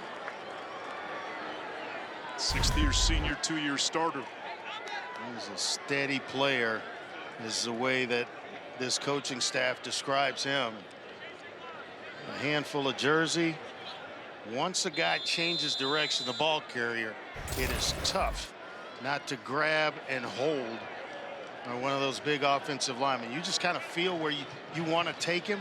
And the minute he changes directions, it doesn't seem right for an offensive lineman, and that's when you grab and hold. 2nd and Bloomfield Hills. Hendricks pulls one in, and that sets up a 3rd down. And if you're Ohio now, indoors, you're in field goal range.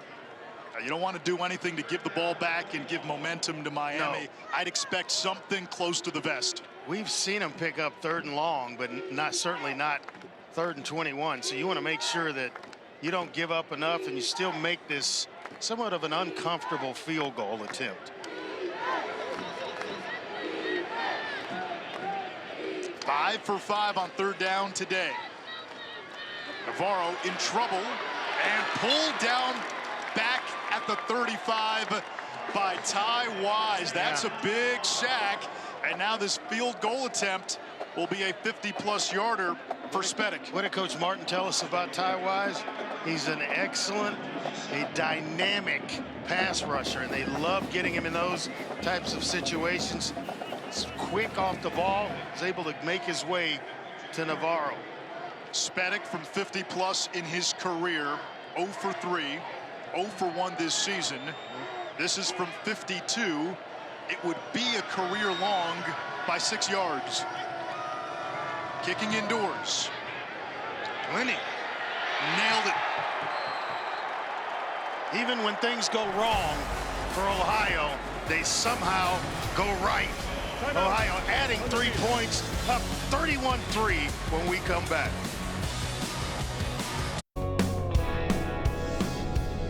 College football championship weekend continues today.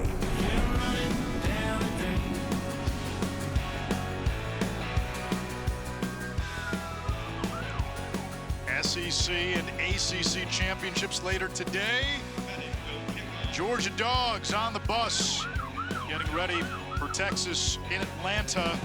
It should be a pro UGA crowd for that one. Clemson and SMU in Charlotte. That's great access.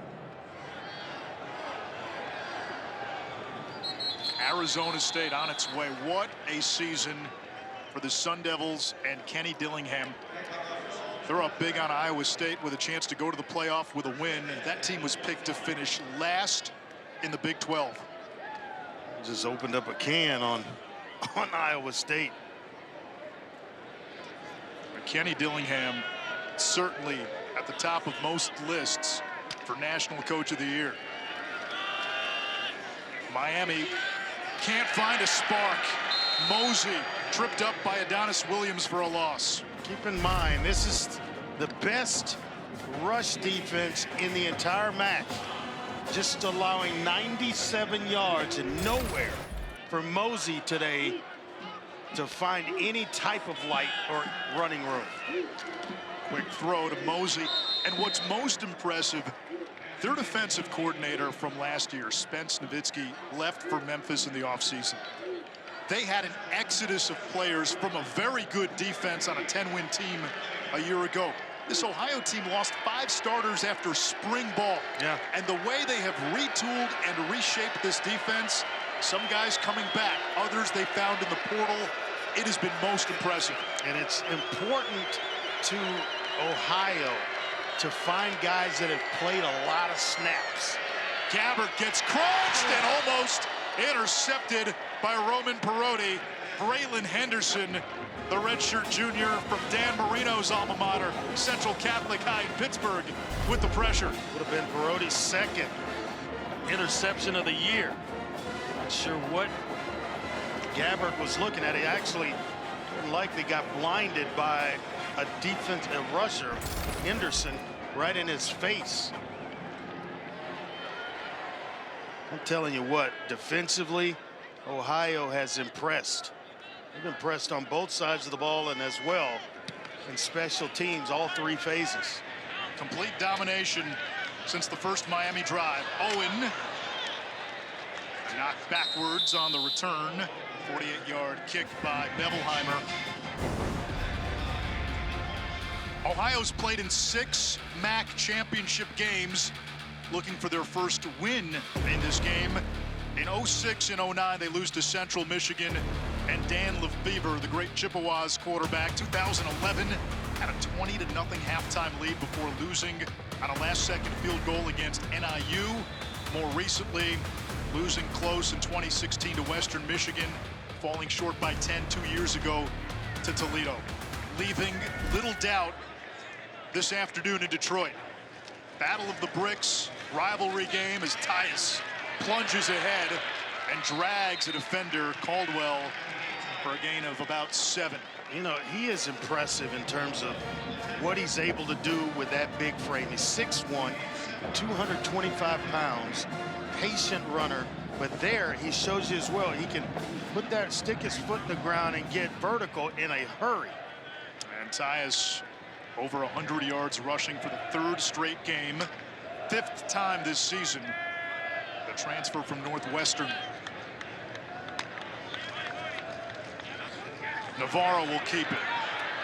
He has turned the corner every time. Caldwell slows him up. That's been most impressive. He gets to the edge, Andre. Yeah. He doesn't get caught. He's outrun Subtle there. We saw him outrun Wise earlier. It's just the defensive guys on the other side, the edge players have no chance of catching Parker Navarro. Once you take the false step down inside, as he's riding Tyus down inside, you can't catch up to him. Sick athletically. To the air. Hendricks dropped it. Second drop by Hendricks. Now, I don't make excuses for receivers that when the ball touches their hands, but that one had a lot of flutter on it. And he's trying to catch it with his hands away from his body. You see it coming and it's fluttering like that, go ahead and, you know, catch it. Have a backstop, so to speak. Catch that one with your body and then turn up. Impossible to catch that kind of ball with his hands.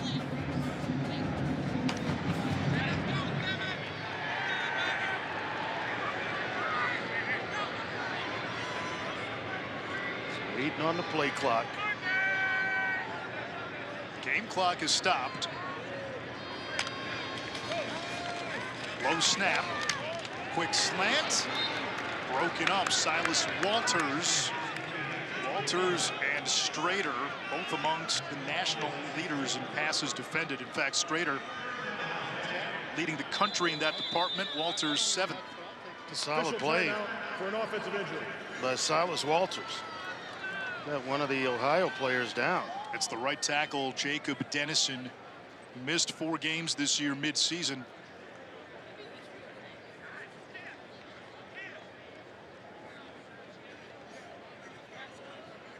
Looking at his left shoulder.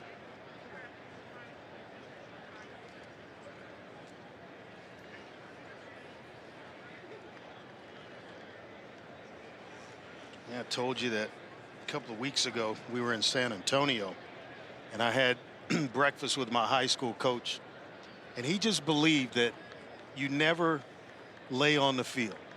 That was his philosophy, especially if it were an upper body injury. Get to the sideline. Not going to show them that we're not hurt. We're a tough program. So if you can get up and walk to the sideline, we'll examine you when you get to the sideline, not on the field. He just never believed in laying on the field. Yeah, you can see why. It's Atkinson who was the injured lineman, not Dennison. And their rushing game has been there today. Tyus and Navarro, that's been the story all season. I like what Tim Albin told us. You talk about toughness, Andre. Mm-hmm. He told us a football team takes on the personality of its quarterback. He said Parker Navarro at his core is tough. And we, as a result, are a tough football team. That has been on full display this afternoon. Yeah, when you see him taking on defenders and slipping out of tackles. First punt that we've had a chance to see here for Ohio as well. We are late into this game as we approach the 4th quarter. But you're right, he is a tough individual and has had a grand effect on what's gone on here offensively for Ohio.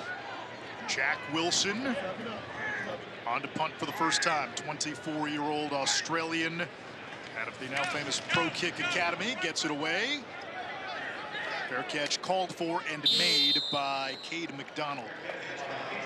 If you are a MAC fan, and we know you love the MACtion weeknights late in the season, you have to have ESPN Plus. The MAC on ESPN Plus, your exclusive home for hundreds of events, including all MAC championships. Sign up today at ESPNplus.com. Those Tuesday, Wednesday games that you get in the snow in Kalamazoo or Ypsilanti or DeKalb, some of the theater that you get in those games midweek. It makes for such a great appetizer to the college football weekend as Mosey gets to the outside for a nice run. It'd be his best run of the game. Kind of had him bottled up for most of this, and if you're going to do some damage, you might want to start now. This is, I said before, this is a must-score possession for Miami. I think they've got to score just about every possession from here to the house to keep up with Ohio. And may need an onside kick or two on the way. But to get themselves back in this thing, no doubt. Gabbert over the middle, and he finds Cold Iron, a redshirt senior tight end who missed all of last year. Love that name, Jack Cold Iron. Covington, or Florence, Kentucky, Covington High School. It's a name right out of Game of Thrones. Gabbert will try to take off, and he's clipped. Shea Taylor, third-team all-conference linebacker, who now has 6 straight games with the TFL, and that fittingly takes us to the final stanza of this MAC championship. Ohio dominating on defense. They've scored on all but one possession on offense. They're 15 minutes away. From Ford Field in Detroit, welcome back to the MAC Championship on ESPN, part of Dr. Pepper Championship Week. Anish Shroff, Andre Ware, Paul Carcaterra. Ohio has been living in plus territory all afternoon. Miami has run 30 plays total, and they face a 2nd and 11 to begin the 4th quarter. The Red Hawks will need a comeback that will live in Maction lore to pull this out. Maybe it starts there. Cade McDonald, who missed a month with a hamstring, came back in the regular season finale with a first down catch.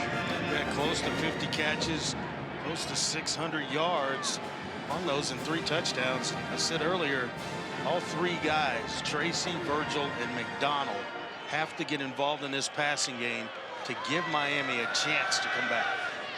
Gabbert again, the check down. There is Tracy, one of the big 3. One of the things Miami did this year, Andre, they had some injuries. They had to figure out how the pieces fit. So they've used more 3-4 wide receiver sets than they've done historically under Chuck Martin. Yeah. And I think the strength is obviously a experienced quarterback in Gabbert and an offensive line that can give him time to deal the ball around. Shot play into triple coverage, not close. 3rd and 2. And one of the things Miami found was at those 4 wide sets, they were better at running the ball. But with the way the score is, this takes Miami out of everything it likes to do. Well, I don't understand when teams spread you out and they're able to run the ball, then they get down in the red zone or inside the 10-yard line and pack it in. You're just bringing guys to the party. Keep them spread out. It's easier blocking angles for the offensive line and a little more space for the running back to maneuver. 4 down territory here on 3rd and 2. Timeout, Ohio. That's their something first charge timeout in the 2nd half. I've never understood. You get down, you go down the field, you're boat racing people. It'll be a 30-second timeout. By spreading them out, and then you get down there and you want to go 2 tights and, you know, a fullback in the game and everybody's tight to the formation. A lot easier to play defense against that. We see that a lot with spread teams. Yep.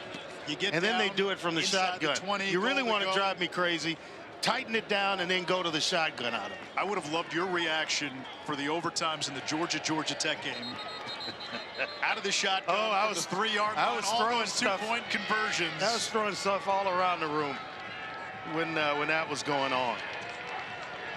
Couldn't understand why each team decided, oh, it's time to go to the air when you've just been gouging people on the ground or gouging the other team on the ground. Never understood it. 3rd and 2. Brett Gabbert in this 7-game Miami win streak. 16 touchdown passes, 3 interceptions. First team All-MAC after a gruesome leg injury.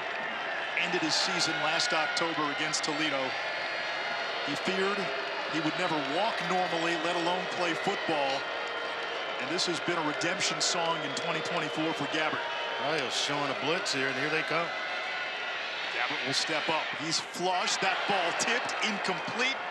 Dustin Johnson, grad transfer from Northern Colorado, got his Bobcat paw on it.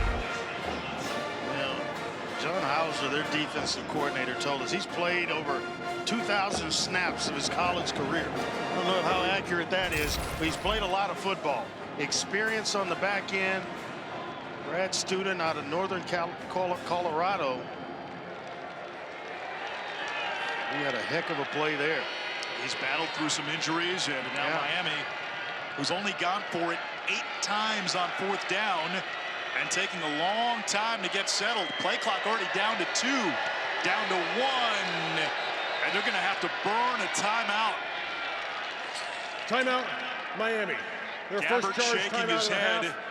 and with good reason. Timeout on the field. Well, this is not where Miami usually lives. They're the least have the least 4th down attempts in the FBS. So let's see how things work out on the other side. Pat Barry back in our college football studio. It is a sparky statement in the Big 12 championship. Cam Skattebo, 3rd touchdown of the game, and it is 45-10, Arizona State over Iowa State. Don't forget, coming up, SEC championship. Can Quinn Ewers get his revenge and win the league title? You'll find out next. Matt, thank you. Screen pass to Tracy. Putting a beat down on Iowa State. Able to convert 4th down for Miami. And they go to their playmaker, and Ron Tracy, their leading receiver, and he's able to deliver a 1st down and keep this drive going for Miami. Gabbert launches too high. So with Arizona State about to win the Big 12, if you're keeping score, that means Arizona State, and if Oregon wins the Big 10, you could have former Pac-12 teams winning the Big 10 and the Big 12, a former Big 12 team winning the SEC, and a former AAC team in SMU potentially winning the ACC. Reminds me of Malachi from Children of the Corn screaming Outlander. They're not even getting fully paid yet, are they? You have to spend a little probationary period before you get the real money. Well, SMU, they're not getting any. We don't want the TV money. Our boosters will take care of that. We want the ability to be in a power conference, and in season 1, they ran the table in conference play. The only loss to BYU, a game we did on a Friday night early in the year. Nice run there by Mosey for a 1st down, a 3rd down conversion. Now SMU avoided Miami, avoided Clemson in the regular season. They'll get Clemson tonight. I really wanted to see Miami and SMU because of the relationship that Rhett Lashlee had at Miami. He was the offensive coordinator there. Different in terms of the transfer portal for him. It was guys he knew, that he had coached, that have been on the staff at Miami, that came to SMU. Dangerous throw, intercepted by Pearson. And he will go down in the end zone, a touchback. Gabbert turns it over. Pearson with his team high 4th interception of the season.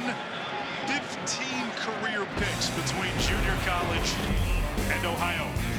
Ohio getting it done in all 3 phases: offense, special teams, as well as defense. Dominance by Ohio.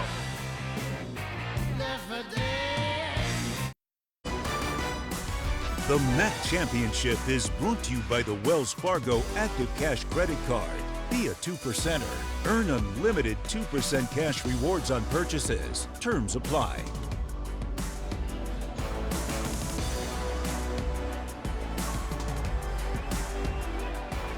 If Ohio holds on for the win, and they've got a commanding lead, the Bobcats would be the 5th different MAC champion in as many years. It's a rivalry between these two, the Battle of the Bricks. 101st meeting all time. Stakes never higher. And for the first time in the history of this rivalry, which dates back more than a century, Ohio and Miami playing on a neutral field. Tyus hammerheads for 9. Paul? Our Saturday spotlight is on Miami tackle machine Matt Salapak. After an undergrad degree in finance, Matt's getting his master's in sports analytics. He presented his thesis 2 weeks ago on using offensive tendencies to predict play families. Extensive data was collected in the running game with back alignments and big body packages, while the data in the pass game would focus on 3 wides to one side and protecting and predicting the routes based on boundary receivers, for example. And Matt picked these topics in September, guys, and he decided to pick one team to focus on.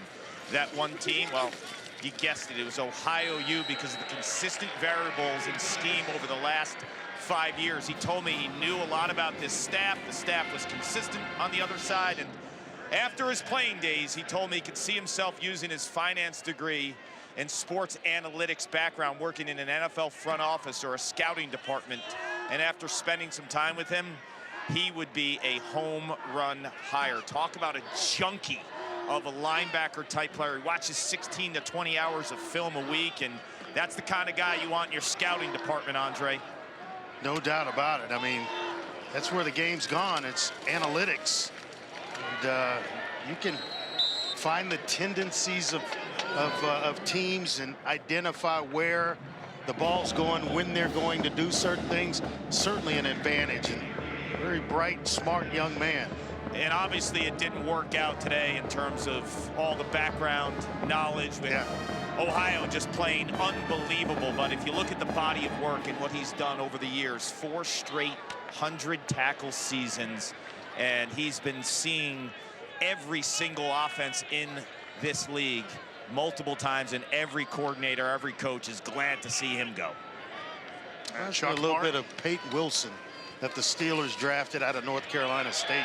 Tyus steers outside, driven back by Caldwell, but not before a first down.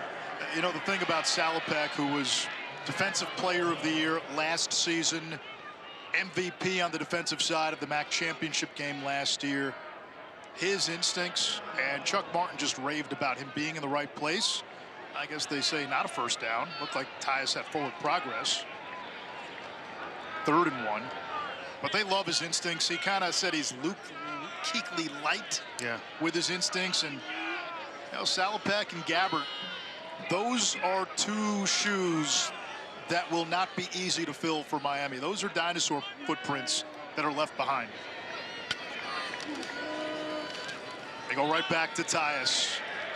It's a tired Miami defense, and Ohio has imposed its will. They've had balance, 200 plus through the air, closing in on 200 on the ground. Navarro has been sublime, and Tyus has been the workhorse. Yeah, and you look at Tyus. Tyus has the ability to get what coaches refer to as skinny in the hole. Makes it tough to tackle him as a big back at 6'1". Mentioned this earlier, 6'1", 225 pounds. But when contact is coming, he somewhat gets smaller, able to get lower, slithers through, and then all of a sudden he's off and running. There's a slant. Max Rodarte, first catch of the game, and turns into a big gainer all the way out to the 31. Well, he is spreading the ball around like nobody's business. I mean, every receiver, you talk about Hendricks, Owen, Williams, just a lot of guys. And now Rodarte, 6 receivers have caught a pass from Parker Navarro. That is tough to defend when you're trying to zero in and get stops.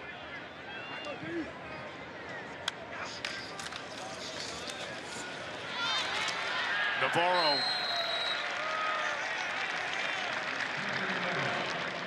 And it's frustrating because you don't know how you're going to be attacked, where you're going to be hit. You know, different guys making plays. Here comes Tyus back in the game. He's had a catch for a big run and a first down, and that was off a busted play. And Navarro's ability to ad-lib is being displayed. Yep. The fumble snap results in a first down a couple of times. Ohio 6 for 8 in this game. Third downs. They've been almost perfect.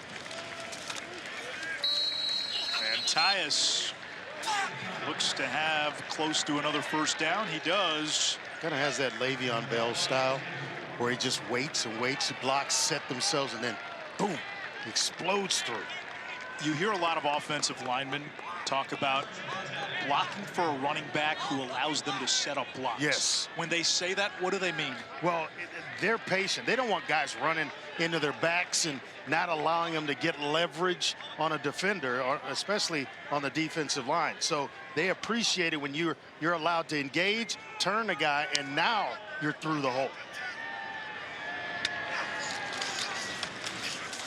Tyus, open sesame! Exclamation point, Ohio.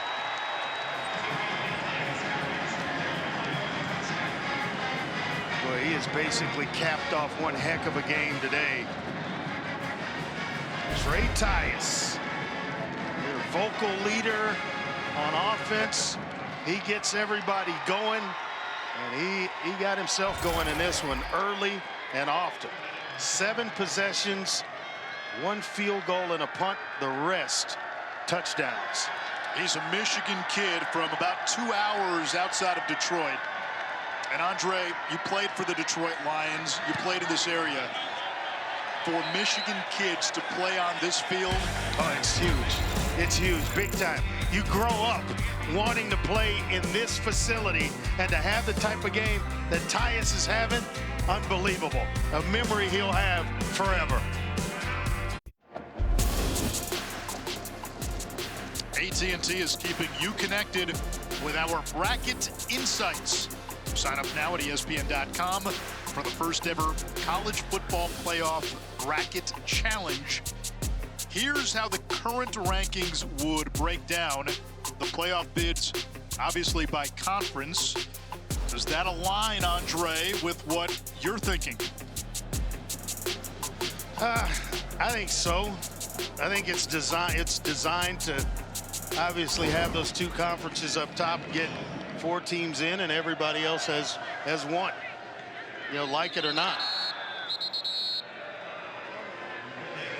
Big Ten's got 4. It's been a top-heavy season for the Big Ten.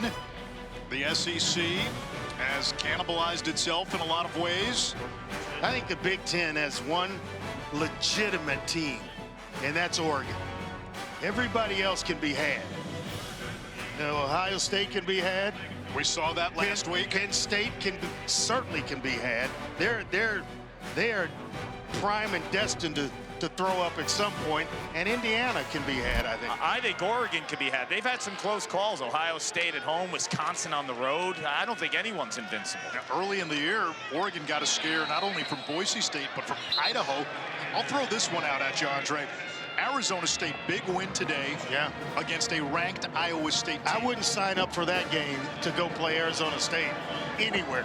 A lot of confidence, momentum, but a question for you and the committee.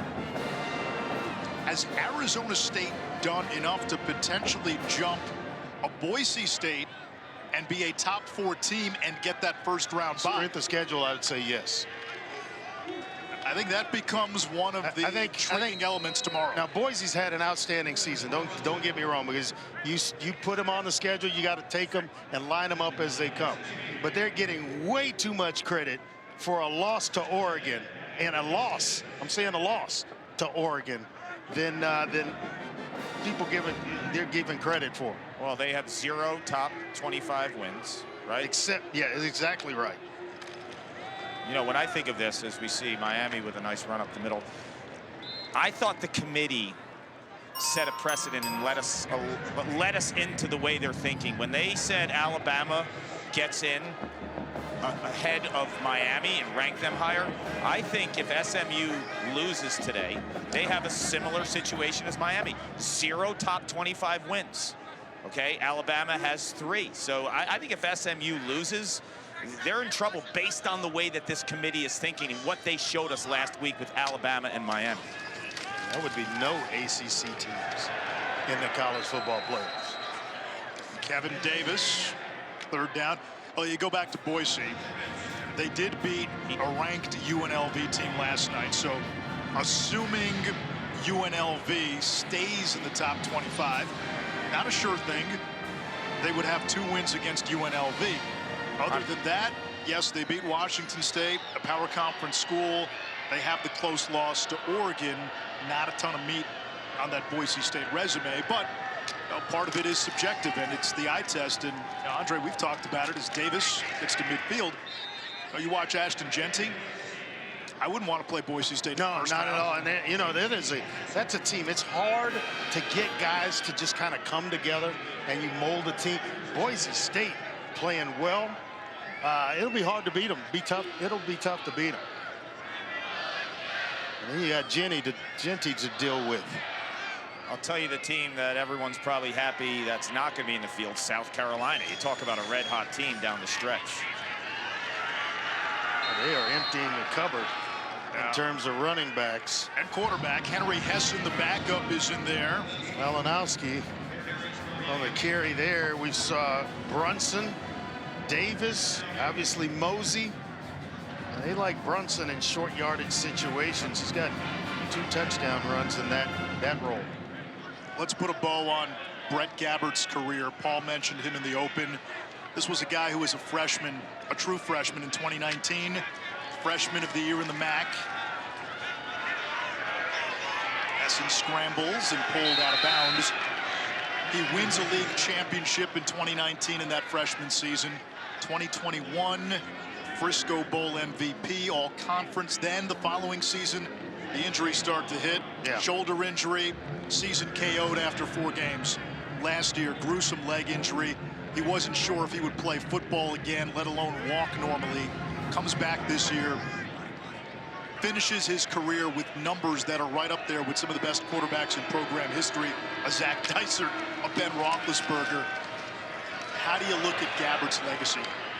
I think it's firmly entrenched, and you know, he certainly didn't want to go out this way.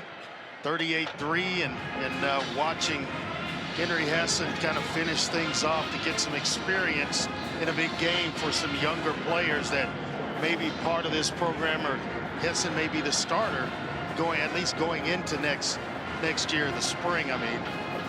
But I think he has solidified himself as one of the greats that's played at Miami. He'll watch from the bench. Henry Hessen at the triggers. Took a lot of courage for Gabbert to come back this season. Yeah, no doubt. Give is to Jordan Brunson. Slammed down in the backfield by R.J. Kiekler. And this Ohio defense, Andre, as they will take over on downs, all the pieces that they lost. They got ravaged by the transfer portal in the offseason. The defensive coordinator goes to Memphis. They lose a bunch of players. They almost lost Bradley Weaver, their top pass rusher. He went into the portal in the offseason, decided to return. He wanted to be at Ohio. He's about to celebrate a MAC championship. I don't think you can say enough about the job Tim Albin did holding this team together. We talk about the portal and player movement at the power conference schools. It is a whole nother animal to deal with when you're a mid-major. He might have to do the same thing, and whatever the speech was that he gave Bradley Weaver, maybe giving it again this offseason, because he's just a redshirt junior who's returning next year, or can return next year. So I'd like to see guys stick it out and come back and play for their respective universities. We're at the 2-minute timeout. Ohio on the verge of its first MAC title in more than a half century.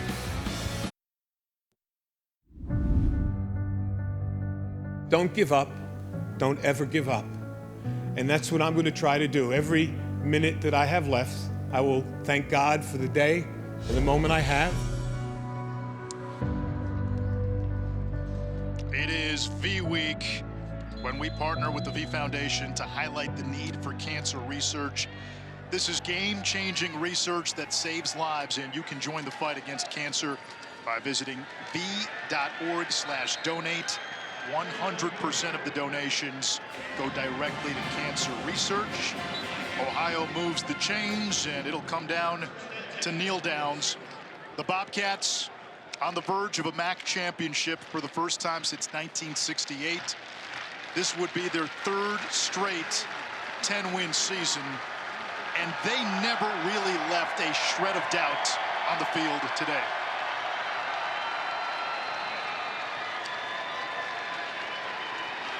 Just came out from the opening bell and just dominated. And this is another formation I don't understand right here. In a close game, get under center so that ball didn't go flying over the quarterback's head or dribbling back on the turf. Sunday, get it started with the NFL Countdown Crew just hours before the college football playoff reveal. Learn about the friendly wagers between NFL players if their alma maters play one another. You saw Baker Mayfield with the Missouri Grandma shirt on the other day. That and more on Sunday NFL Countdown, 10 a.m. Eastern on ESPN. Emotion on that Ohio sideline. A team that will enter bowl season on a 6-game win streak. They take the knee, and Andre, all 6 wins by 17 plus. They dominated down the stretch, and they dominate their rival to win the MAC here in Detroit. Yeah, they got hot at just the right time. Parker Navarro played an outstanding game. Trey Tyus, and then this Ohio defense did not allow Miami to get itself going. They dominated all throughout this game, offense, defense, as well as special teams. First MAC championship since 1968, and after losing this league title game 5 times since 2006, the Bobcats of Ohio break through. They are the MAC champions. Paul Carcaterra. Thank you, Anish. Coach, this team beat you earlier in the season. What was the difference today? Again, offensively, masterful game plan by the offensive staff. We were on schedule all day. Time of possession, our defense was watching. Just really all 3 phases. 20 years I've been at Ohio University. It's my 6th trip here. Has to be the best 4 quarters of football I've ever seen in my 36-year career. For sure, 20 years here at Ohio. So this football team and this coaching staff on the shoulders of all Bobcat Nation, all the alumni since 1968. We hadn't even landed on the moon yet on the last championship. So I am just so happy for this program, our administration, President Gonzalez, Director Cromer. It is, yeah. What's it like for you emotionally after being here 6 times and now being called a MAC champ? I tell you, there's so many people that are a part of this. Frank Solich, all the former players in my 20 years. There's a bunch of them in the stands that helped build this thing. I got staff members on our staff that played here. You know, it's a program, and yeah, I'm really lost for words right now, other than I am very, very proud of a coaching staff and a football team. You told us earlier in the week your toughness is developed by your quarterback, Parker Navarro, who's been with you now for a few years. How did he change the complexity of this team? Again, yes, your football team takes on the personality of your quarterback, and he has been so humble, an unbelievable servant leader to a football team. Even when he wasn't the starter, come to work every day. He is tough and gritty. He's a man of God. It is our football team is you know, this coaching staff serves these guys' hearts, and we build champions. All right, and eventually the championships will come. Well, we just got one. To be a champion, you got to beat the champion, and we did it. You did, Coach. 1968, no more. Congratulations. Thank you very much. Tim Albin said very accurately the last time Ohio had won a MAC championship, man had not set foot on the moon. A series of small steps, and today one giant leap forward for Ohio football. They are the MAC champions. We'll have the trophy presentation in just a little bit. But right now, back to the studio and Matt Barry.